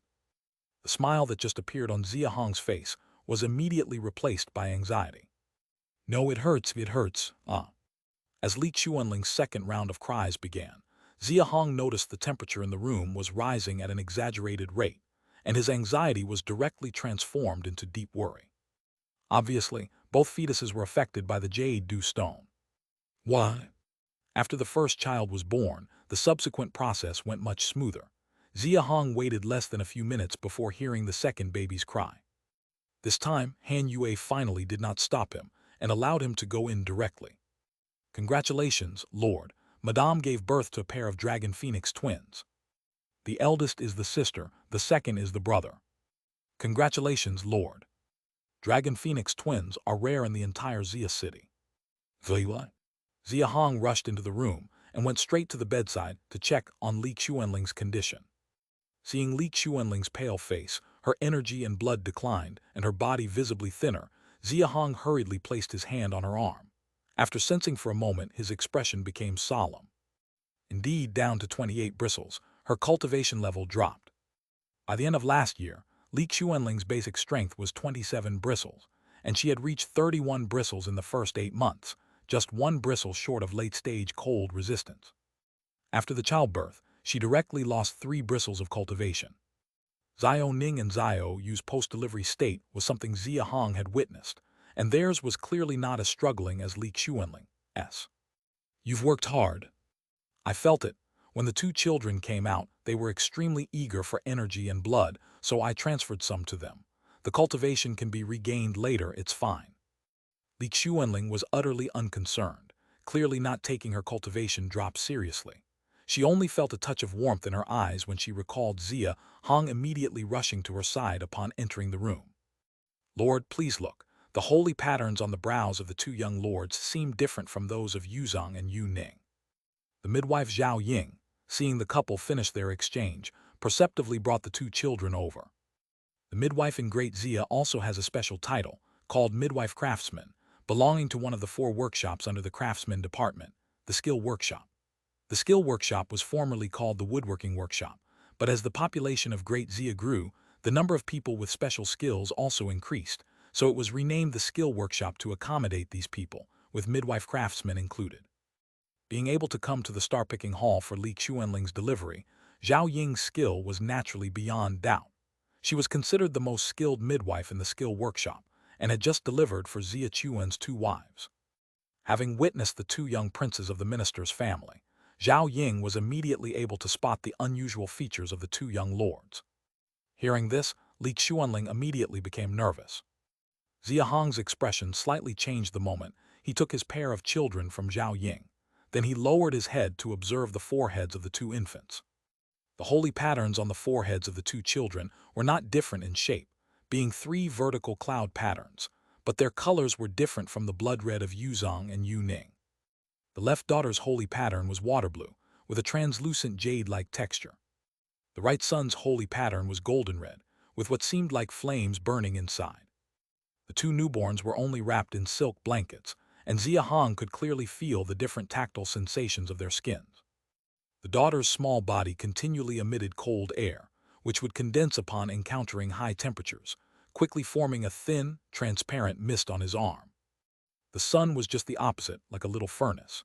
His body temperature was astonishingly high, and if Xia Hong hadn't seen his face showing no anomaly, he would have truly worried that the child was ill. Quick, let me see the children. Lying on the bed, Li Xuanling had been waiting for a long time, watching Xia Hong alternately frown and relax his eyebrows. She was so anxious for so long that she finally couldn't help but half sit up and asked Xia Hong to hand her the children. Xia Hong said nothing, leaning down to place the 2 children in her hands. As soon as her hands took the children, Li Xuanling's complexion changed slightly, clearly also noticing the anomaly.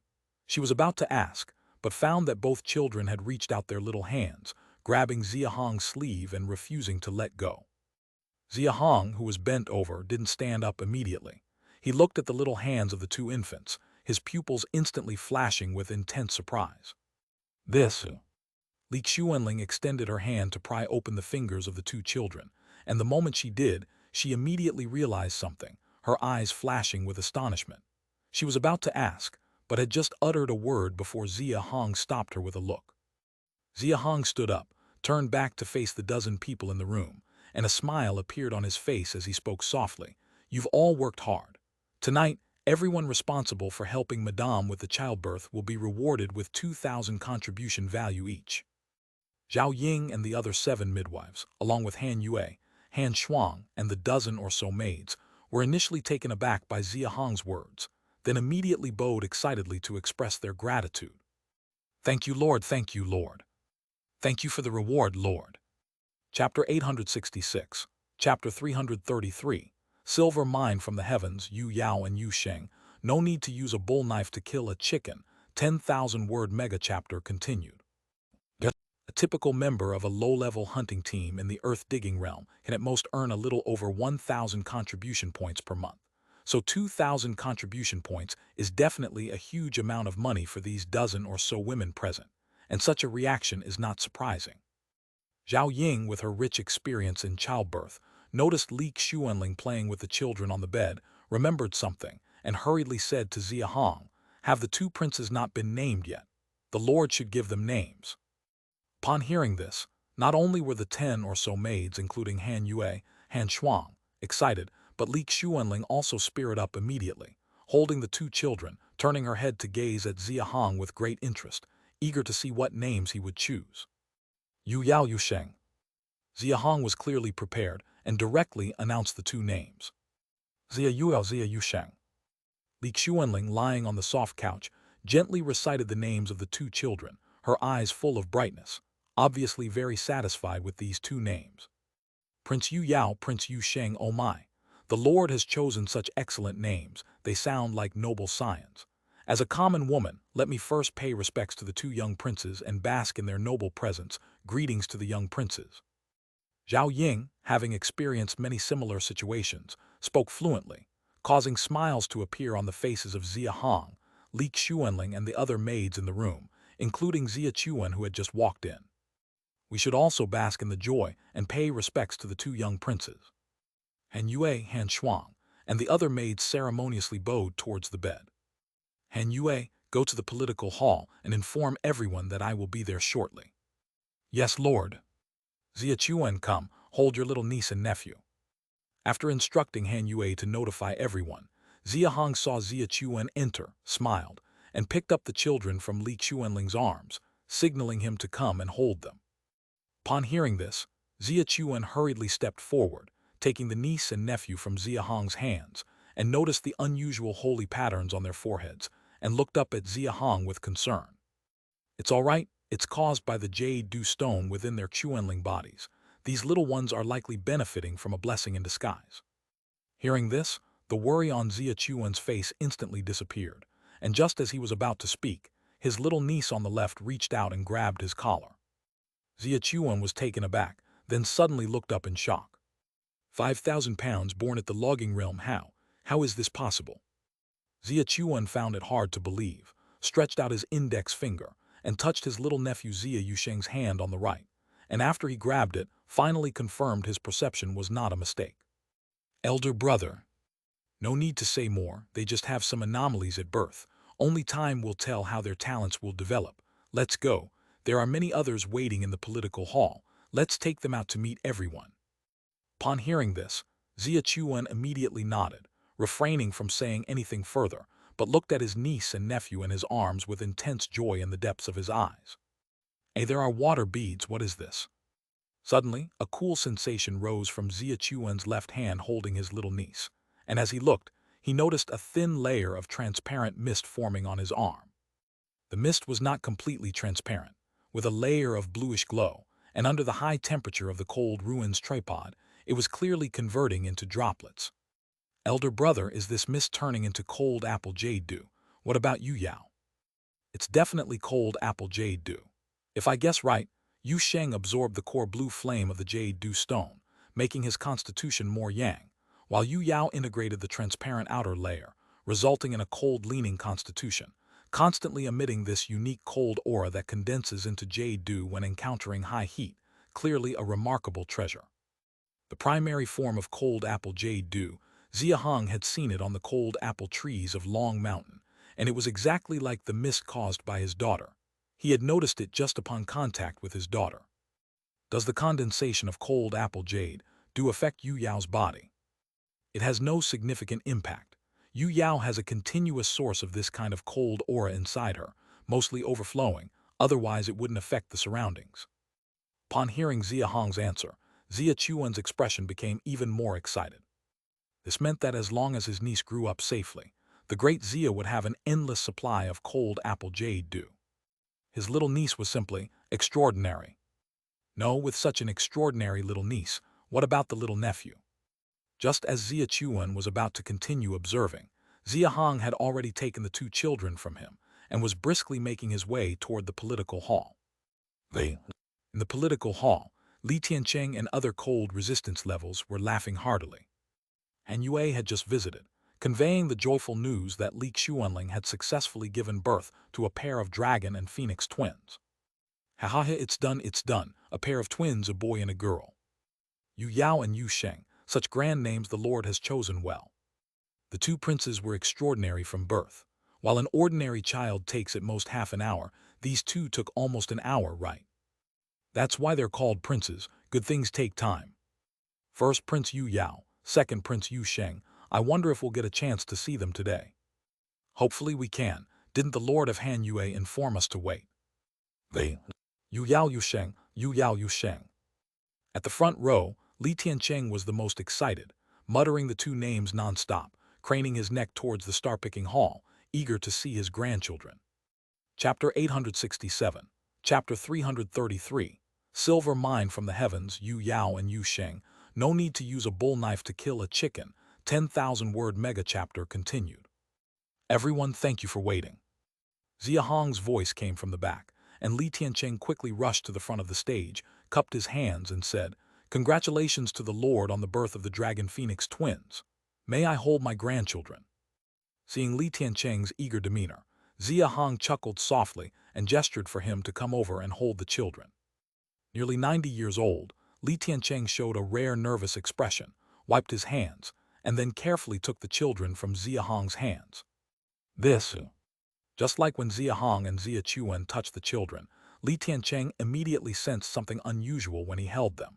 Seeing Xia Hong's reassuring glance, he started to observe the two children closely. Yu Yao Yu Sheng, good children, good names, wonderful. Li Tiancheng obviously had high hopes for his grandchildren, repeatedly saying, "Good," and many of the cold resistance level people gathered around to praise the children. The holy patterns on their highnesses' foreheads seem a bit different. Indeed, they're different. The holy patterns of Yu Zong and Yu Ning were red, while one of their highnesses has a water blue pattern and the other has a golden red one. Extraordinary talent, certainly far superior to ordinary people. Of course, how could the children of the Lord be otherwise? I sense a temperature difference when I'm near their highnesses. I felt it too. Around His Highness Yu Sheng it's warmer, and around Her Highness Yu Yao it's cooler. As everyone continued to praise, Li Tiancheng began to gently play with his grandchild's small palm. When Xia Yusheng grabbed his finger, his body froze, and he looked up at Xia Hong with eyes full of amazement and confusion. Without saying a word, Xia Hong just nodded at him. Gulp! Li Tiancheng, who prided himself on seeing much of the world, swallowed hard, then looked down at his grandchildren, his eyes flashing with joy and emotion. Lord, I request that Meng Ying, Cheng Guang, Jiang Ping, Sun Yan, Yue Kaiyan, and Song Kang remain beside their highnesses from now on, dedicated to their protection. Li Tiancheng suddenly spoke, silencing everyone. Xia Hong was taken aback, then said with a strange expression, "Is that necessary? The two infants will primarily stay in Xia City. What danger could there be?" Li Tiancheng immediately shook his head and argued, "The Lord and his wife are already the strongest in Great Xia. In the future, you'd focus on cultivation and often need to go out. How can you constantly watch over their highnesses? Assigning dedicated guards is for the best." He then gestured to Meng Ying and the others. Meng Ying and the others immediately stepped out, bowed to Xia Hong and said, "Lord, their highnesses cannot afford any mishaps. We six are willing to take on the duty of guarding their highnesses. We hope the Lord approves." Xia Hong was first stunned by their proactive request, then realized this was pre-planned by Li Tiancheng. The Longshan ate great Vajra, with he too dead, and Zhou Yuan absorbed into the dragon martial army due to his talent, left Meng Ying and the others. They neither joined the dragon martial army nor formed an independent hunting team, nor did they accept previous proposals from Xia Chuan to work in other 7 departments. They stayed in Li Tiancheng's Longyuan squad. He once thought they were content to lead a carefree life, without ambition. So they were waiting for this. Lord, I also agree with Elder Li's proposal. Ensuring the safety of their highnesses is indeed important, and having people follow them closely is necessary. At this moment, Xia Chuan stood up to support Li Tiancheng's proposal. Xia Hong seemed a bit bewildered, but, after a moment of thought, nodded in agreement. However, he added, let's wait until they can walk out of the star-picking hall by themselves. Li Tiancheng still wanted to say something, but knowing few could enter the star-picking hall, he nodded. Meng Ying and the others were filled with excitement, having secured this task. Yu Ning, Silver Mine, Yu Yao, Yu Sheng, today is truly one joyful event after another. What a good omen, ha ha ha. Holding the 2 children, Xia Hong was in high spirits. Recalling the collection of over 1,000 drops of cold apple jade due by Han Yue, he looked at the crowd of over 300 and said exuberantly, our Xia family gained 3 children in one day, plus Yu Zhang born at the start of the Cold Element Festival, totaling 4. August 5th indeed seems a fortuitous day. As such, every cold resistance level in Great Xia will receive 4 Yangyuan pills to celebrate the birth of the 4 Xia children. Clap. The hall fell silent, everyone staring wide-eyed at Xia Hong, as if doubting what they heard. Those are Yangyuan pills, used for cold resistance level cultivation. At 3,000 contribution points each, it's one of the most expensive Dan medicines in the camp supply department, with limited exchanges. Every cold resistance level gets 4. Great Xia now has at least 300 cold resistance levels. That's over 1,200 pills. Surely the Lord must be joking. Qiu Peng, the camp supply department director, instinctively wanted to persuade Xia Hong to withdraw the order, but Xia Chuan whispered something in his ear. He immediately turned and looked at Xia Hong holding Xia Yuyao in his left arm, eyes full of joy and emotion. What's wrong? Everyone dumbfounded don't want it. Who would? Every face among the cold resistance level turned bright red, unsure what to say until Yuan Cheng shouted. Long live the Lord, long live their highnesses. These 4 Yangyuan pills were entirely thanks to their highnesses. Long live the Lord, long live their highnesses. Everyone echoed Yuan Cheng's chant, looking at the twins in Xia Hong's arms, eyes full of delight. Xia Hong preemptively covered the ears of the 2 children to protect them from the noise.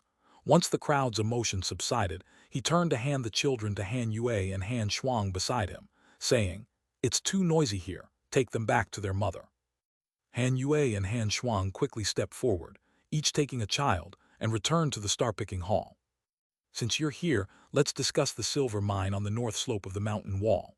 Tomorrow night, I'll take you to exterminate that pack of rodents and then.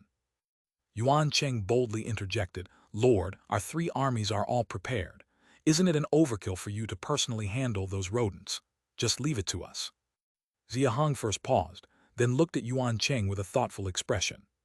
Indeed, those rodents weren't strong enough for him to bother with. Yuan Cheng is right. Our Cloud Dragon Army now has 40 cold resistance levels, the Dragon Martial Army has 43, and the Dragon Slayer Army 29. Why use a sledgehammer to crack a nut? The Lord needn't act, and the camp's cold resistance levels needn't move either. Our 3 armies can easily take that silver mine. All right. Xia Hong was finally persuaded and nodded. In that case, your 3 armies will be responsible for this task. But let me say this. Losing too many for the silver mine isn't worth it, so you must control the casualties. If the losses are too high, I'll hold you accountable. Yuan Cheng, brimming with confidence, patted his chest and promised, rest assured, Lord, will ensure 0 casualties. Good, then I'll await your good news in Xia City. Chapter 868, Chapter 334, Hankyang's 7 Divisions, Mo Mountain, hearing Beishuo again. Year 3 of Great Xia, the 6th day of August just after nightfall. In the main hall of the building constructed against the eastern cliff of the inner valley in Hankyang Gourd Valley, dressed in the regular crimson attire of Viscount Chuanling, Lu Yang sat at the desk, his brows furrowed with worry. There were 3 people seated on each side of the hall. On the left, from closest to farthest, were Zhu Shun from Camp Supply and Military Equipment, He Xing from Artisan Department, and He Ning from Civil Affairs Department. On the right, from closest to farthest, were Zhao Hu from Hunting Bureau, Lin Fan from Logging Department, and Wang Tao from Prison Department. Zhu Shun, sitting at the first position on the left, was reading from an account book. The total revenue for July includes 32 jin of Jade Bone, 4,300 jin of Beast Blood, 1.21 million jin of Beast Meat, 2.8 million jin of Iron Ore, 5.82 million jin of Coal Stone. I'll skip the beast skin and bones. Additionally, there is 1 red sun fruit tree, 52 cold beard grass, 27 double-colored liquid spirit fruits, 212 pangxiang leaves, and some mid- and low-level medicinal materials, as well as Hankyang's unique specialties like blueberries, emerald fragrance dew, and green glowing silk. After Zhu Shun finished reading the accounts, he set down the account book with a bitter smile and continued. This batch of supplies sounds like a lot, but Hankyang has a current population of 6,924 people. Just maintaining the camp's operation every month consumes nearly 70% of the beast meat, half of the iron ore and coal stone, not to mention other materials. Before the transport team sent supplies past yesterday, I had already checked. We can send just over 40% to Xia City, and this month, Hankyang's profit creation value is estimated to be 520,000, an increase of less than 10,000 from last month, with nearly no change. The chief administrators of the 5 departments in the hall all frowned upon hearing Zhu Shun's words. Lu Yang, already with a troubled expression, became even gloomier. The profit creation value was a standard set at the beginning of the year by Minister Xia Chuan, signifying the value created by the surplus of a camp. Simply put, it refers to how much material each camp can deliver to Xia City, a figure measured in contribution value. If calculating purely on the total value of materials extracted by Hankyang, it certainly exceeds 520,000. However, as an independent camp, Hankyang also needs materials to maintain its operation. Once this portion is excluded, the rest that can be sent to Xia City converts into profit creation value. Those willing to leave Xia City for external camps obviously come for the local resources, so they are mostly from the logging realm and earth-digging realm. These individuals have a higher cultivation level and naturally consume more materials, especially cultivation resources. Thus, the amount of material the camp can deliver to Xia City becomes even less. Currently, there are quite a few camps within the Great Xia territory, but those governed by the 7 departments, besides the 4 districts of the outer city, only include Long Mountain, Huayuan, and their Hankyang. There's no need to compare with the headquarters and the 4 districts of the outer city, where over 80% of hunting teams, including advanced hunting teams, and a large number of cold resistance levels are stationed, forming the backbone of Great Xia. The entire camp of over 500,000 relies primarily on them. No need to compare with Long Mountain either. Every time Lu Yang returns to Xia City, he inquires about it. Under the governance of Yue Feng, the population at the Long Mountain camp has already exceeded 20,000, and its profit creation value in June was as high as 2.9 million, nearly 6 times that of Hankyang. After all, the resource endowments are different. Lu Yang never intended to compare with Long Mountain. Such a big Long Mountain stands there, providing plenty of shade, drawing in people without Yue Feng even having to recruit them. Many hunting teams are eager to rush over, especially those migrated from Longyu. Not only are they familiar with the Long Mountain environment, but they also know the species of cold beasts there, making them more willing to go. But what about Huayuan? Surely it's up for comparison. Under Su Ning's governance, Huayuan only has the relatively small 5-8 mountain in the north, similar in circumstances to Hankyang with only a branch of Long Mountain. By rights, the profit creation values of the two should not differ by much. At the beginning of the year when the 7 departments were just established, that was indeed the case. Both Huayuan and Hankyang camps were in miserable conditions with profit creation values of less than 100,000. Precious cultivation resources like beast blood even had to be allocated from the Xia City headquarters to meet the camp's needs. Lu Yang recruited people and personally led hunting teams, pushing everyone at the Hankyang camp to mine, hunt, gather, and explore tirelessly. Finally, by June, the profit creation value was boosted to 500,000. He had thought it would surpass Huayuan, only to find out upon returning to Xia City that Huayuan's profit creation value for June had already surpassed 1 million. Hankyang, in this way, became the lowest among the 3 external camps. Lu Yang sighed slightly and then said to everyone, "Gentlemen, we must think of a way. Not only are we at the bottom, but the gap with Huayuan is also nearly double. If things continue like this, let alone the year-end evaluations by the headquarters, whether the 7 departments of Hankyang will be abolished next year is open to discussion. At that time, we might all have to return to Xia City in disgrace. Hearing Lu Yang's words, the expressions of the 6 people present immediately became more solemn. The original intention of Great Xia in setting up external camps was to gather resources for Xia City, and the evaluation of these external camp officials naturally takes profit creation value as the standard. The better the year-end evaluation results, the more the headquarters rewards, and it also concerns the maintenance and promotion of their ranks in the future, which is of utmost importance. Currently, the positions in Great Xia are divided into 5 ranks. These chief administrators of the 7 departments are ranked second to last, at the 4th rank. But even at the 4th rank, the monthly salary includes 3,000 contribution value points, 6 Yangyuan pills, 20 meters of silk, and aside from these substantial benefits, serving as a chief of the 7 departments means everyone at the camp addresses them respectfully as Sir, which significantly elevates their status.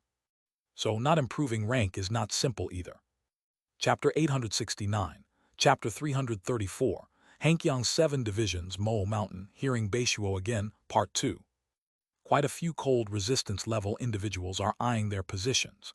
Even if Lu Yang's words are a bit exaggerated, it is still very likely that Hankyang's control of the 7 departments will be repealed, with headquarters replacing them. I've already asked someone in Xia City to inquire about it. The reason the profit creation value of Huayuan sharply increased in June is because Su Shuzheng led people eastward, along the north bank of the Xing River, and opened up a new resource point, apparently called Songyang Ridge. Lin Fan from the logging department was the first to speak, sharing what he had learned about Huayuan's situation.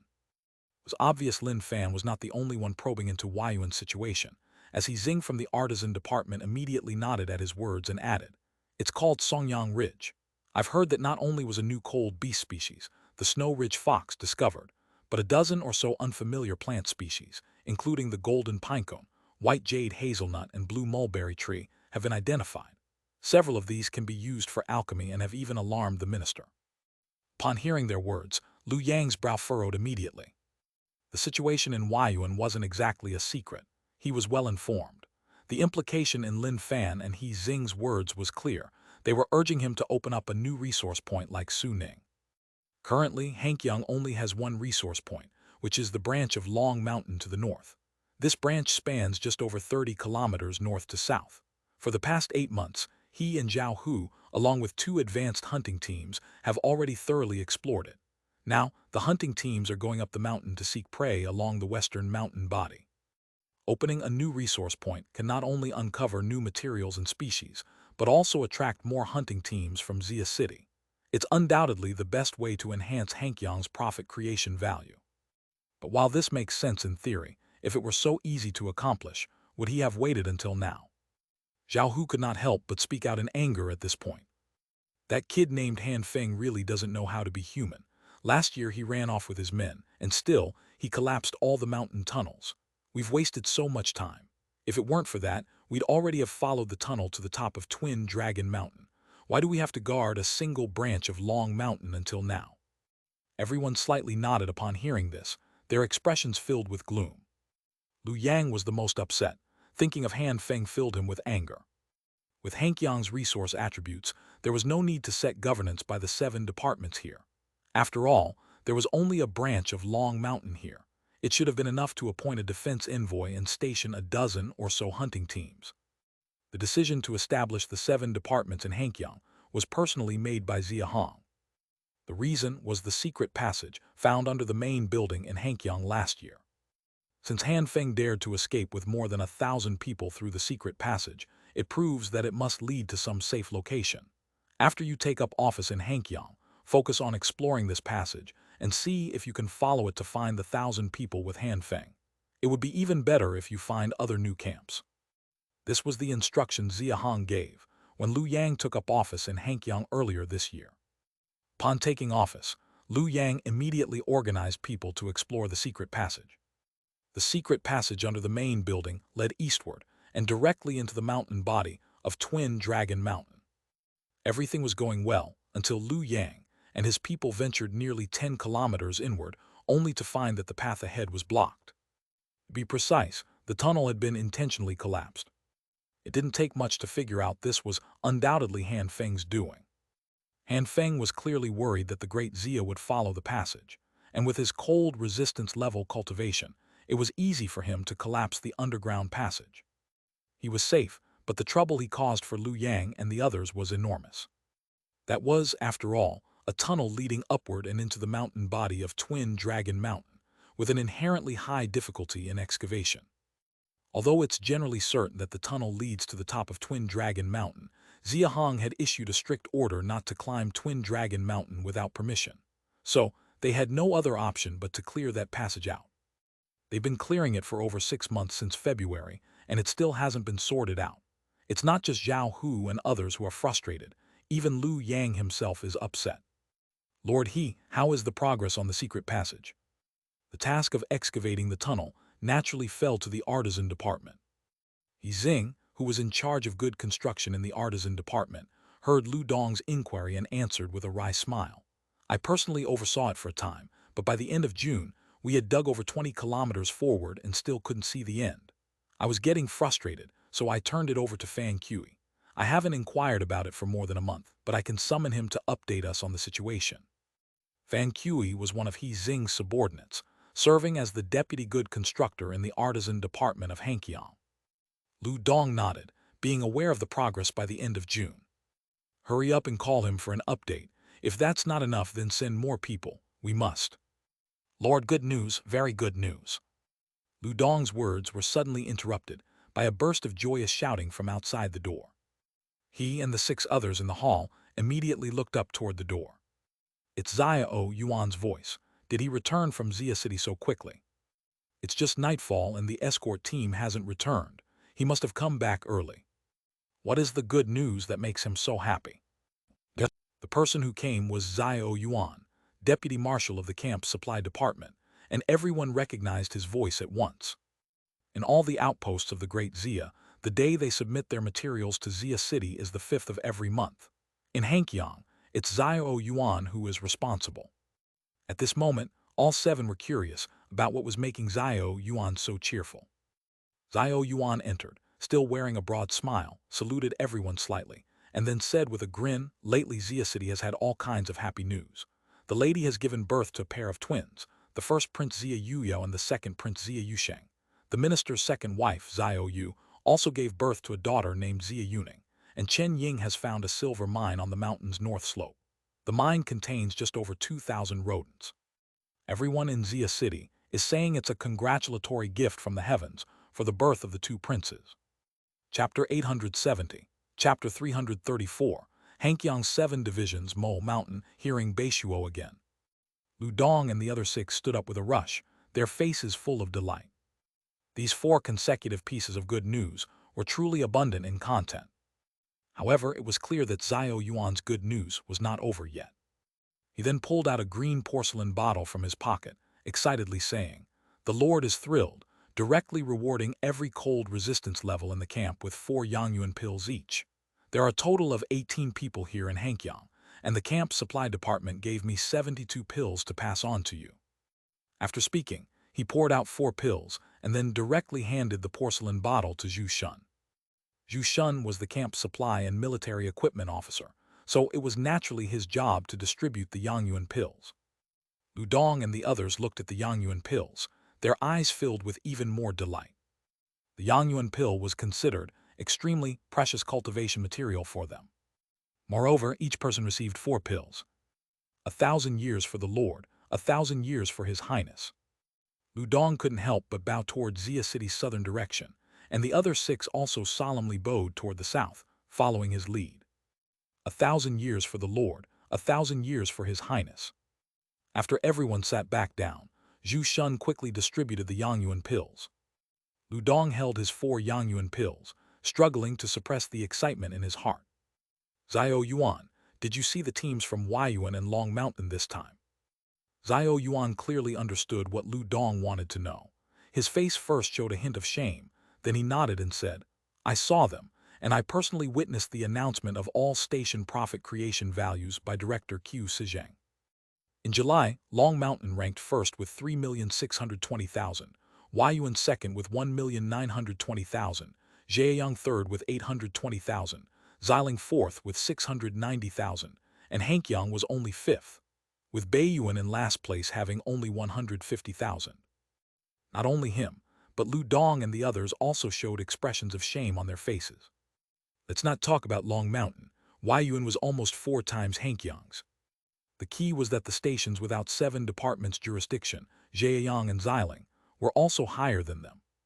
This was simply too outrageous. As if the mood of Lu Dong and the others wasn't low enough, Xiao Yuan continued with a bitter smile, saying, I heard from the Deputy Marshal Su and of Huayuan Camp Supply Department that Su Shuzheng discovered 7 giant camps north of Songyang Ridge at the beginning of this month, and they have already started negotiations for merging. In the next few months, Huayuan's profit creation value will surely reach new heights and might even compete with Long Mountain. Puh! Lu Dong finally couldn't sit still, and he stood up directly, speaking solemnly. No, we can't drag on like this. If we continue to waste time, not to mention comparing with Huayuan, all the lower stations will surpass Hankyang. When we return to Xia City, how will I face the Lord and the Minister? After speaking, he turned to He Xing and said, He Xing, allocate manpower. Gather all earth-digging realm personnel in Hankyang first. We must prioritize clearing that. Sir, the tunnel is open. The tunnel is open. Lu Dong's words were interrupted again by the joyful voice from outside the door. A person covered in mud, looking somewhat disheveled, rushed in from outside, saluted everyone, and then looked at Lu Dong, saying, Master Fan instructed me to inform you all that the tunnel has been opened, and the end has been reached. This is indeed quite a coincidence. Just as he said to allocate manpower for excavation, the tunnel had already been opened. Lu Dong's expression was a bit surprised, but it quickly turned into joy. With the tunnel opened, exploration of the area above Twin Dragon Mountain could now take place. New resource points could be developed soon. Lu Yang was overjoyed, standing up directly and commanding, Zhao Hu, Zhu Shun, Wang Tao, take the elite team with me. All right. The 3 responded with faces full of joy, and then left the hall to assemble the team. Lu Yang then looked up and called out to the outside, Kingshan, inform Team 1 that they don't need to go out hunting tonight, have them gather at the main building. Understood. A response came immediately from outside the door, followed by the sound of quickly descending the stairs. 2 advanced teams and 2 intermediate teams that are about to be promoted, that should be enough. It's just a reconnaissance, shouldn't be too dangerous. The resources at the Hankyang station were not favorable, and the hunting teams willing to come here were already few, and their strength was not great. The whole station only had 2 advanced hunting teams. One was his East Sun team, and the other was Zhao Hu's Steel Main team. Zhu Shun's Zhao Long team and Wang Tao's Zhu Huan team were both intermediate, but each had 3 cold resistance levels. They were actually not far from being promoted to advanced. Last year, Han Feng took more than 1,000 people through the secret passage. There's no reason we can't. So let's first explore the situation, then report back to the leader in Xia City. Lu Dong pondered for a moment, made up his mind, and quickly walked out of the hall. The entrance to the secret passage was right beneath the main building.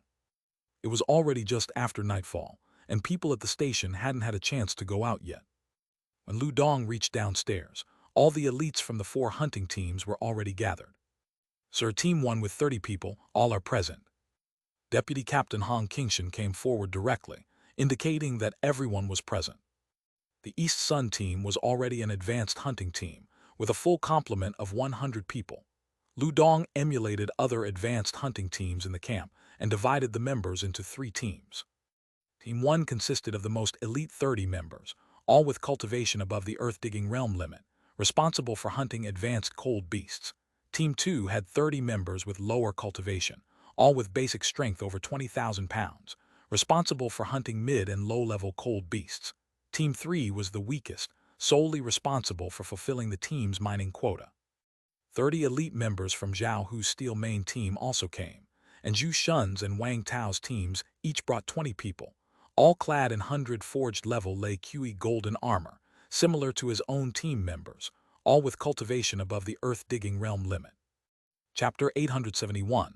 Chapter 334, Hankyang's 7 Divisions, Mo Mountain, Beishuo Revisited 4. Lu Dong looked at the 30 members of the Steel Main team and suddenly noticed the number of people at the cold resistance level in the team. Surprisingly, there were 7, and a look of astonishment appeared on his face. The Steel Main team has had another breakthrough. Congratulations to Lord Zhao.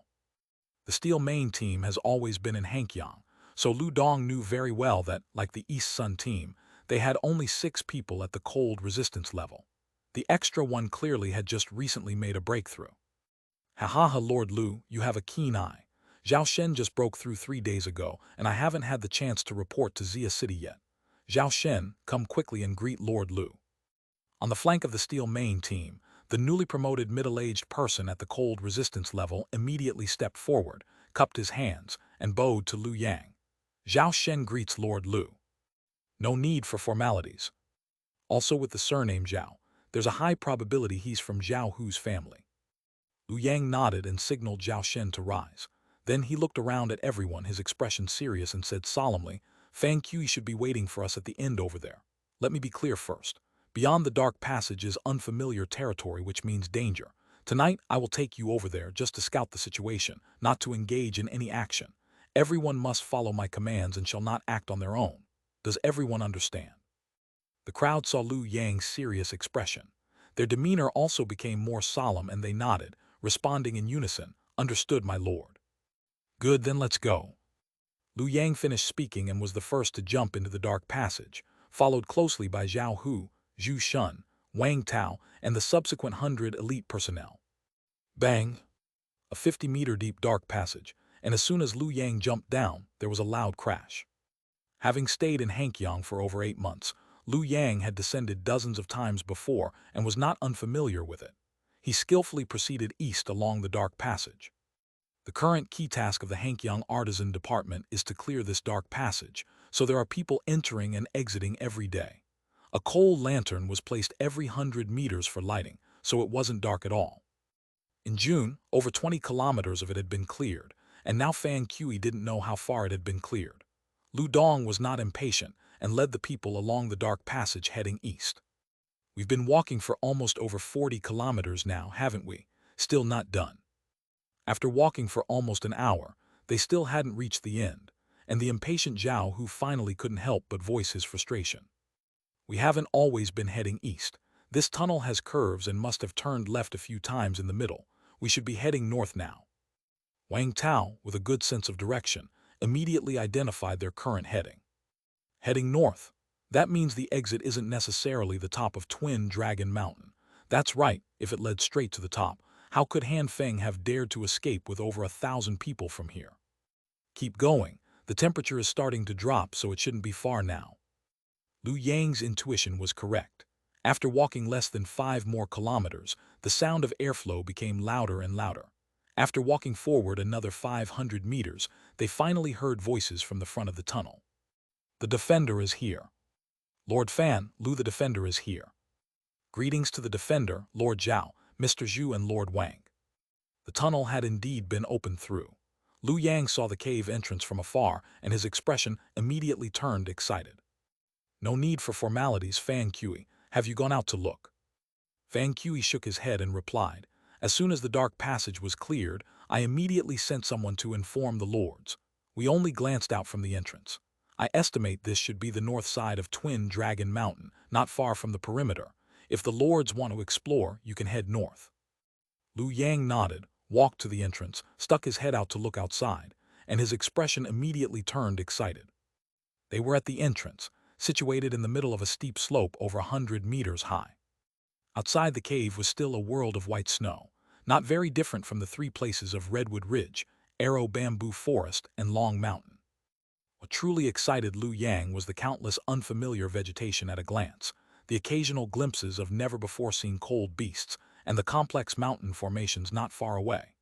This was a new world completely different from the Pinxi Plain terrain at the foot of Twin Dragon Mountain, an unfamiliar territory where Great Xia had never set foot.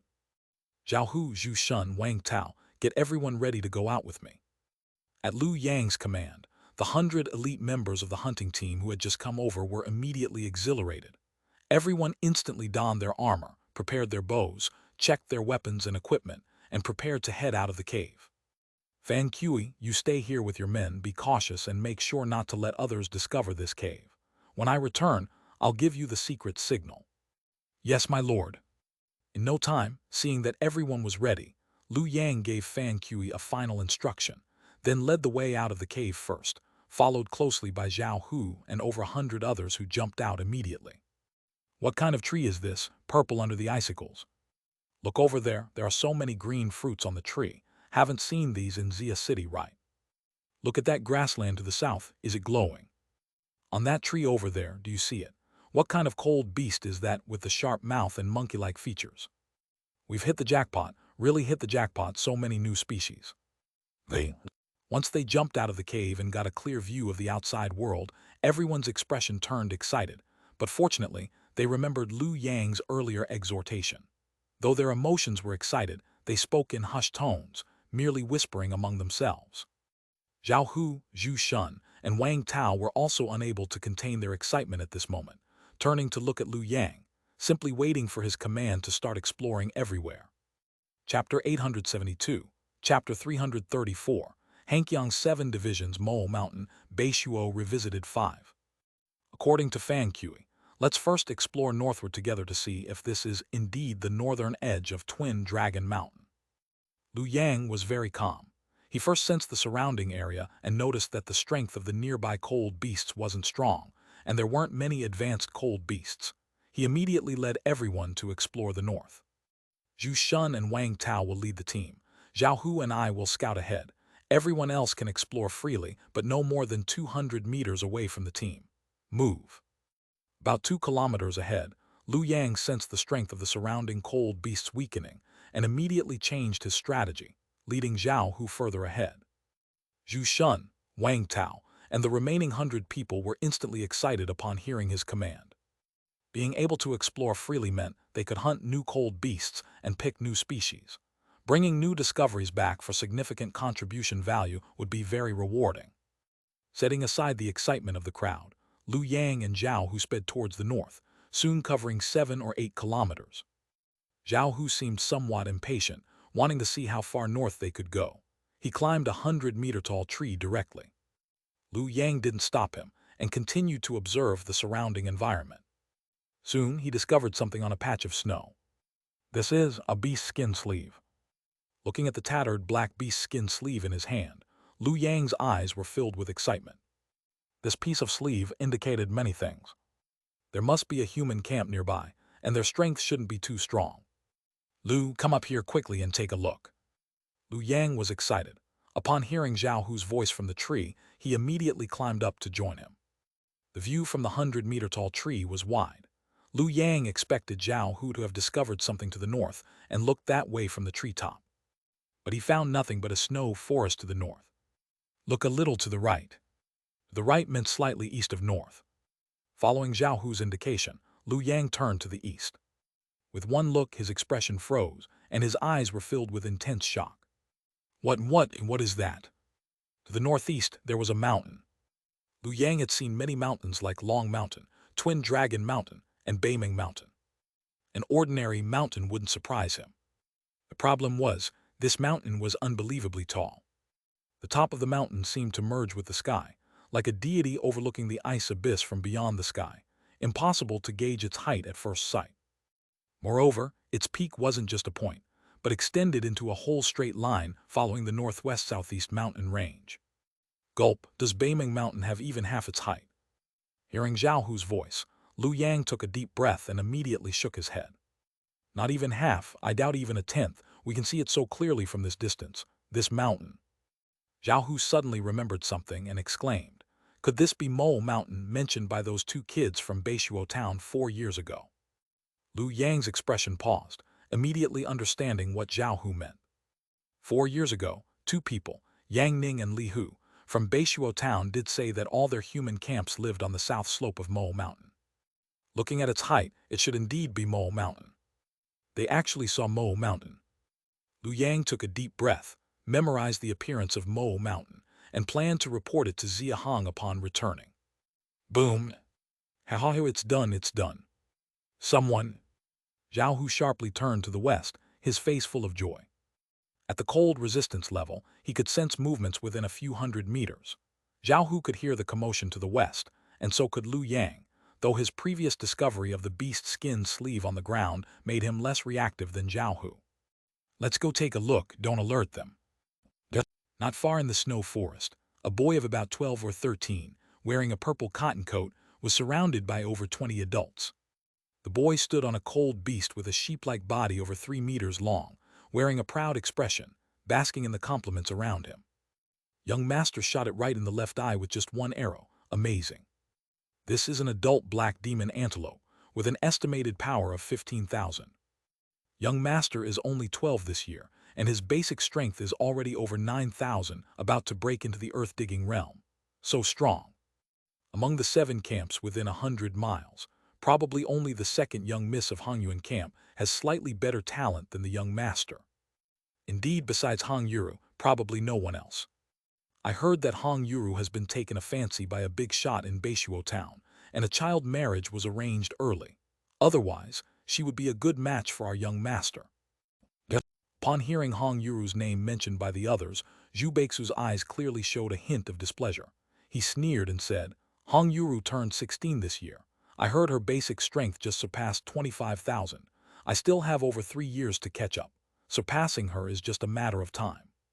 Indeed, the young master is young. Surpassing her is no problem. Hong Yuru is destined to marry out. She won't stay in our Baining Mountain forever, no matter how strong she is. A mere woman, and they say she was noticed by a big shot in Beishuo town. I say it's just rumors. If a big shot really took a liking to her, why didn't they bring the entire Hongyuan camp to Beishuo town? Exactly, probably just some minor figure in Beishuo town. The group immediately changed their tune, sensing his dissatisfaction. Zhu Beixu's face eased slightly upon hearing this, then his expression turned fierce again. My brother has already gone to investigate. Hong Fan wants to marry his daughter off to gain a foothold in Beishuo town and attempt to resist Zhu Ling's rule in Baining Mountain. Delusional. Even if he really wins over someone influential, my father has a way to thwart his plan, HMPH. Upon hearing these words, the adults felt a slight chill down their spine. In the Baining Mountain area, the authority of Zhu Ling camp was indeed hard to shake. All right, let's call it a night and head back. With Zhu Beixu's order, the 20-some adults immediately acted. Some helped him with his bow, some with his weapons, and others carried prey. Clearly, he was someone used to a life of luxury. As the group left, 2 voices suddenly came from the tree. Did I hear that right? Did they just mention Beishuo town? Definitely didn't mishear, it's Beishuo town. We must be close to Beishuo town. Baining Mountain, 7 camps. Judging by this kid's cultivation and those 20 earth-digging realm men, they should be large camps at most village level. That's great, let's quickly report back to the Lord. No rush, let's first ascertain the location of this camp, then follow them. Chapter 873, Chapter 335, Songyang Ridge, 7 houses surrender, first batch of silver arrives. In the 3rd year of Great Xia, on the 8th day of August during the night. On the north bank of the Xing River, more than 20 kilometers east of 5-8 Mountain. A team of more than 300 people was slowly heading north through the snow forest. The vast majority of the team were wearing 100 forged level Lei QE golden armor, carrying strong bows capable of 30 stones of strength, wielding various weapons, while only a dozen leaders wore the regular dress of Great Xia. Although the rear of the team largely maintained silence, the dozen at the front were chatting leisurely as they walked, clearly not on a hunting trip. Judging by the flow of the Xing River, the terrain along its banks should be rising continuously from west to east. The Pingxi Plain where we live is either in the middle or lower reaches of the Xing River. The cliffs of Twin Dragon Mountain stretch north to south for hundreds of kilometers, with the lowest point over 2,000 meters. The valley the Xing River flows through is its only fracture zone, making the slopes on both banks the only way to enter the Pingxi Plain. Not sure about the south bank, but on our north bank, the width seems to be at most 5 kilometers, except for Songyang Ridge. Who knows if there are other wider areas to the east? Finding a few more resource points could earn Huayuan more prestige in front of the Lord. Haha, Lord Zhao's ambitions are a bit hefty. Discovering Songyang Ridge already gives us in Huayuan the qualification to spar with Long Mountain. If we can also annex all 7 camps, It'd be a great achievement. By the year-end evaluation, we might not lose to Long Mountain. Finding other new resource points would surely make Huayuan quite prominent. Hadahaha, very true. Hearing the banter from Lin Kai, Zhao Bao, Yu Bin, and others behind, recalling the recent buzz caused by Huayuan in Xia City, Su Ning at the forefront also smiled. Yet, as he gazed at the land on the north bank before him, his thoughts went far beyond that. He took a gentle breath and then solemnly spoke. The Lord named this place Xing Valley Pass, signifying the sole gateway connecting Pinxi Plain with the outside world. Such an important pass must be firmly grasped in the hands of our great Xia. Starting with Songyang Ridge, after dealing with those 7 camps, we shall immediately begin exploring Songyang Ridge and continue eastward to make the entire north bank of Xing Valley Pass our great Xia's territory. He paused for a moment before continuing. By doing so, our great Xia can conveniently expand eastward, extending its territory beyond Pinxi Plain, or even take over the entire Twin Dragon Mountain.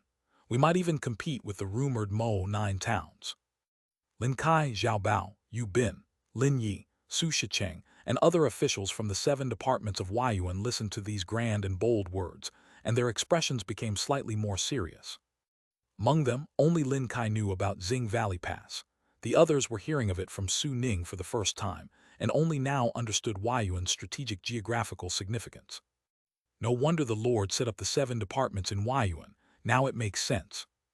I was wondering why a relatively small 5-8 mountain with scarce resources needed the 7 departments. I was short-sighted. As expected, the Lord is far-sighted. I am convinced both in heart and words. Hearing Yu Bin's final words, Su Ning glanced back at him with a hint of satisfaction on his face. Yu Bin, the leader of the former Xiling camp, had been part of Great Xia for less than a year after being incorporated from Longyu. Due to an assassination incident involving the Lord at Long Mountain last year, Xia Chuan had a very poor impression of him. Of course, Su Ning felt the same. However, there was no denying that Yu Bin's performance after joining Great Xia had been commendable. Back in July last year at Long Mountain, he had teamed up with the original Xiling, Su Cheng and Long Mu, both of cold resistance level, to form the Lingyuan team. With a decent foundation, by the start of the Cold Element Festival, Lingyuan was promoted to the Advanced Hunting Team. Initially, when the 7 departments were established in Huayuan at the beginning of the year, the logging department's position of Medicine Lord was vacant. The minister intended to let others compete for it. However, not long after the Cold Element Festival, Yu Bin achieved a significant merit at Beiming Mountain. In early spring, Hu Jing was granted a title because of discovering a silver mine at Beiming Mountain, and the clue to this silver mine was found by the Lingyuan team stationed at Jieyang at that time. Yu Bin's bad luck meant that when he found several white jade hazelnuts at the base of the mountain, and got people to start digging into the mountainside just 2 or 3 kilometers from the silver mine's location, they were discovered by the 9-headed advanced giant fire lizard. Lingyuan team lost 5 people, and Yu Bin himself was severely injured. Left with no choice, he had to report the clues. At the time, the strongest hunting team north of Longyu was Hu Jing's Bijou squad, and it eventually led to Hu Jing's ennoblement. Although Yu Bin hadn't confirmed the silver mine's location, he still made significant contributions, so Xia Chuan appointed him to the position of Medicine Lord in Huayuan's logging department. Since taking up the position, Yu Bin has indeed performed well, not only cooperating with this defender's daily work, but also personally leading teams to survey after the discovery of Songyang Ridge in June. He found more than 10 new species including golden pinecone, white jade hazelnut, and blue mulberry tree, earning considerable merit. Furthermore, his words and actions show increasing respect for Lord Xia Hong, and he is indeed integrating into Great Xia at a rapid pace. My lord, we have arrived at Songyang Ridge. Su Ning's thoughts were suddenly interrupted by a voice from behind. He looked up to find that the team had emerged from the snow forest, reaching the southern end of a ridge. Chapter 874, Chapter 335, Songyang Ridge, 7 houses surrender, first batch of silver arrives. The name, Songyang Ridge, was not given by Su Ning. He discovered this place while leading a small team through the snow forest in May, and only after making contact with the locals did he learn of it. It is called Songyang Ridge partly because of its relatively high terrain, and partly because the predominant vegetation on the ridge is a type of tree called jade pine. The jade pine grows in a unique way. Its trunk twists and turns upwards, reaching a height of no more than 20 meters. Though it appears malnourished, its branches are densely covered with leaves. Moreover, the leaves are transparent and extremely smooth, resembling glass. Since snow does not accumulate on them, the entire ridge reflects intensely in daytime sunlight, making it blinding to the eye. Of course, it is night right now, so this special scene cannot be seen. Lord, they are here. Hearing his brother Su En's reminder, Su Ning nodded slightly. He had already seen a dozen people approaching from a mile away on the west side. A total of 16 people came from the west side. Upon discovering over 20 powerful presences and more than 300 people clad in golden armor carrying strong bows on Su Ning's side, their pace noticeably slowed. Yet, led by a middle-aged man at the forefront, they continued to approach slowly. 16 people, with only 2 at the earth-digging realm. It seems all the cold resistance level members of the 7 families are here. Tonight we'll see a result. Those 2 at the earth-digging realm are women and so young. Could they be planning to? As they observed Su Ning and his team, Su Ning naturally observed them as well. Having discovered Songyang Ridge in May, Su Ning had secretly sent people to thoroughly investigate the 7 families of Songyang Ridge in the past 3 months. He knew well that each of the families had only 2 cold resistance level members, and today all of them had come. Yu Bin, wise with age, realized something when he saw the 2 young girls at the earth-digging realm, and a smile spread across his face. Though he did not finish speaking, the others immediately understood, each showing a slight smile. Only Su Shicheng, the chief of punishment of the prison department, did not smile. Instead, his brows furrowed suddenly, and his gaze toward the 16 people across the way became much darker.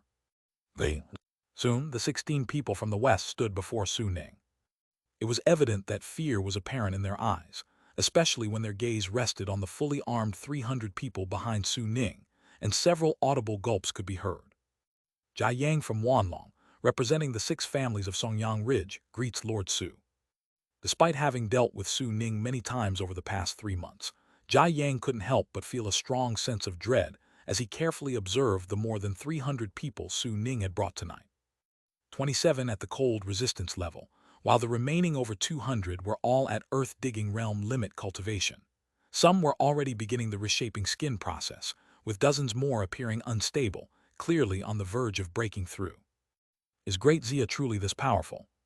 Before, Su Ning had sent him many great things from Great Xia: top-grade cotton, refined salt, beast spirit pills, blood essence pills.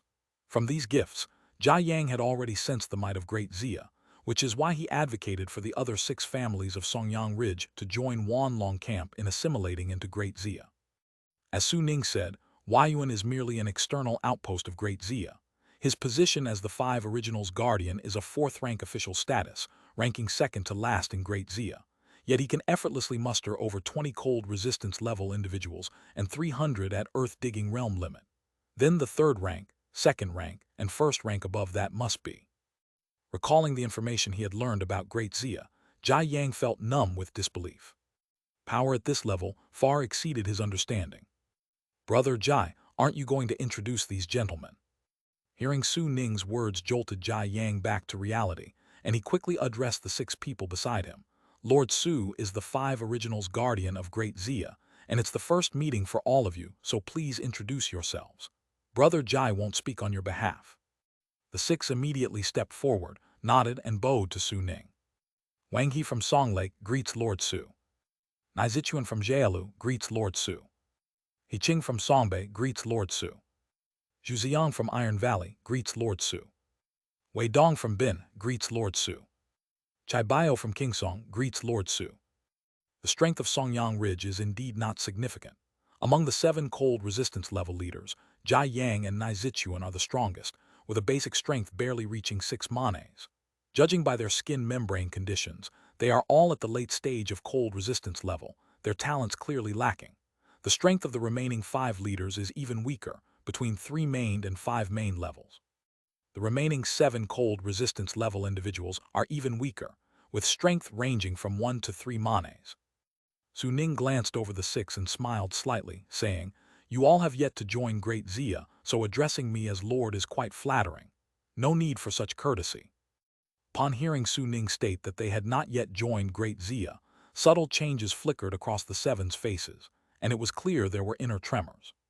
Su Ning caught the slight changes in their expressions and with a hint of curiosity in his eyes said, "Though it is my first time meeting you all, Brother Jai has likely already conveyed the intentions of Great Xia.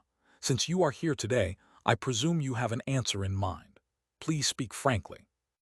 Jai Yang did not expect Su Ning to be so direct. After exchanging glances with the 6 leaders beside him, he finally stepped forward with some apprehension and cupped his hand, saying, "With Great Xia's willingness to assimilate us, we certainly don't mean to appear ungrateful.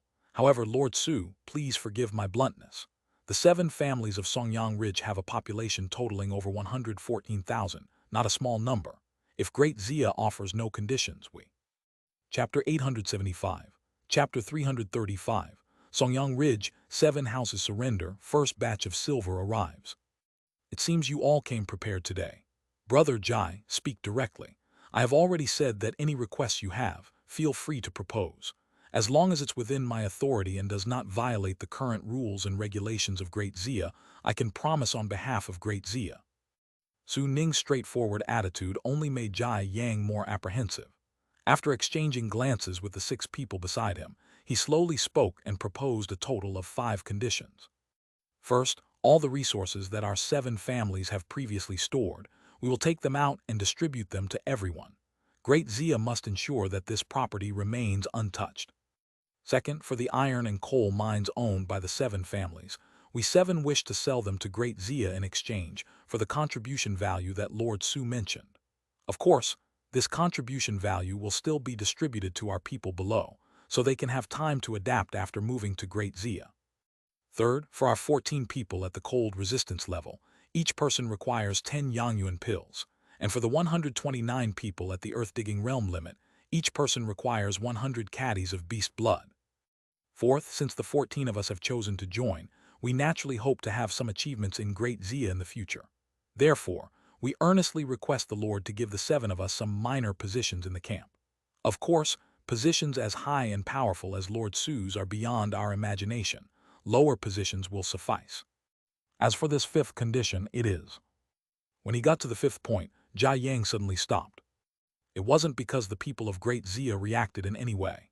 Su Ning and the others had been quietly listening, their expressions showing no fluctuations throughout. Jaiyun and Nairu come to the front. Only then did the 2 earth-digging realm girls slowly step forward.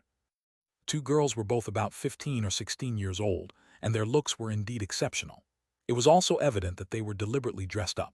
However, the conditions in Songyang Ridge were truly limited, with a light red cotton dress paired with a snow-white beast fur jacket. They shone with youthfulness, and besides, whatever was applied to their faces made their skin look less dull than ordinary people's, indeed making Su Ning and the others' eyes light up slightly. "This is my daughter Jai Yun and leader Nai's daughter Nairu.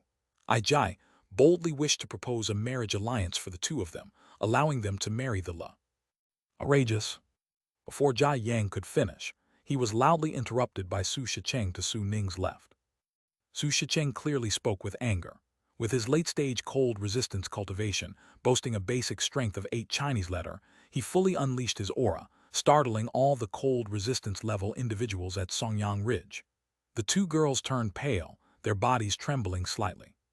Jai Yang couldn't understand why Su Shicheng would react with such anger.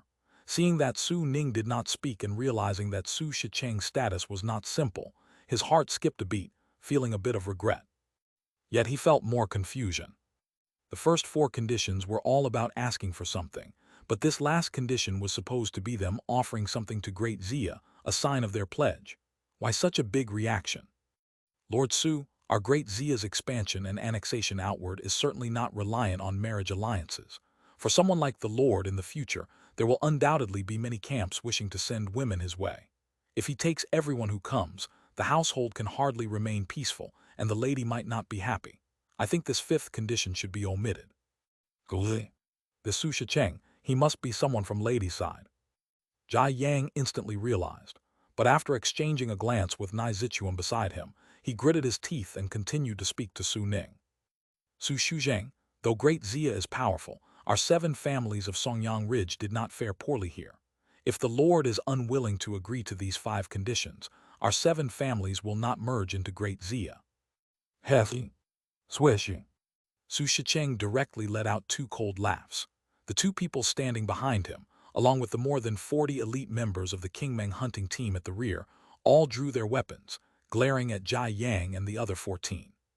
If you don't agree, that's better. We might as well take care of you all together right now, saving a large batch of cultivation resources. Lord Su, please stay calm. With shock and anger across their faces, Su Ning finally spoke as Jia Yang, and the others were full of it. He first signaled Su Shicheng to calm down, then turned to glance at the two girls before finally looking at Jia Yang, speaking in a deep voice. Brother Jai, we have known each other for 3 months. Songyang Ridge cannot continue to delay. I won't hide it from you. Tonight, no matter what your 7 families think, there is only one path to take, and that is to merge into Great Xia. Upon hearing this, Jia Yang and the others showed slightly dark expressions. Upon first seeing the more than 300 fully armed troops from Great Xia, they had actually already had a premonition. It was just that upon hearing Su Ning state it so plainly, they couldn't help but feel a weight in their hearts. You just proposed 5 conditions. I can agree to the first 3, but the 4th is definitely not possible. To hold a position in Great Xia, one either needs to make contributions and achieve merits for the camp or be strong enough to earn the respect of the Lord and Minister. Unfortunately, your 14 from Songyang Ridge do not meet any of these conditions, so granting positions is impossible. As for the 5th one, Su Ning paused here, turning to look at Su Shicheng, whose face was still somber. He quickly deliberated in his mind before continuing. What Lord Su just said is true. If anyone can send people to the Lord's side and should something go wrong, we would be derelict in our duties. How about this? I can present them to Lady for her consideration. Whether they remain to serve the Lord will entirely depend on Lady's decision, contingent on your agreement.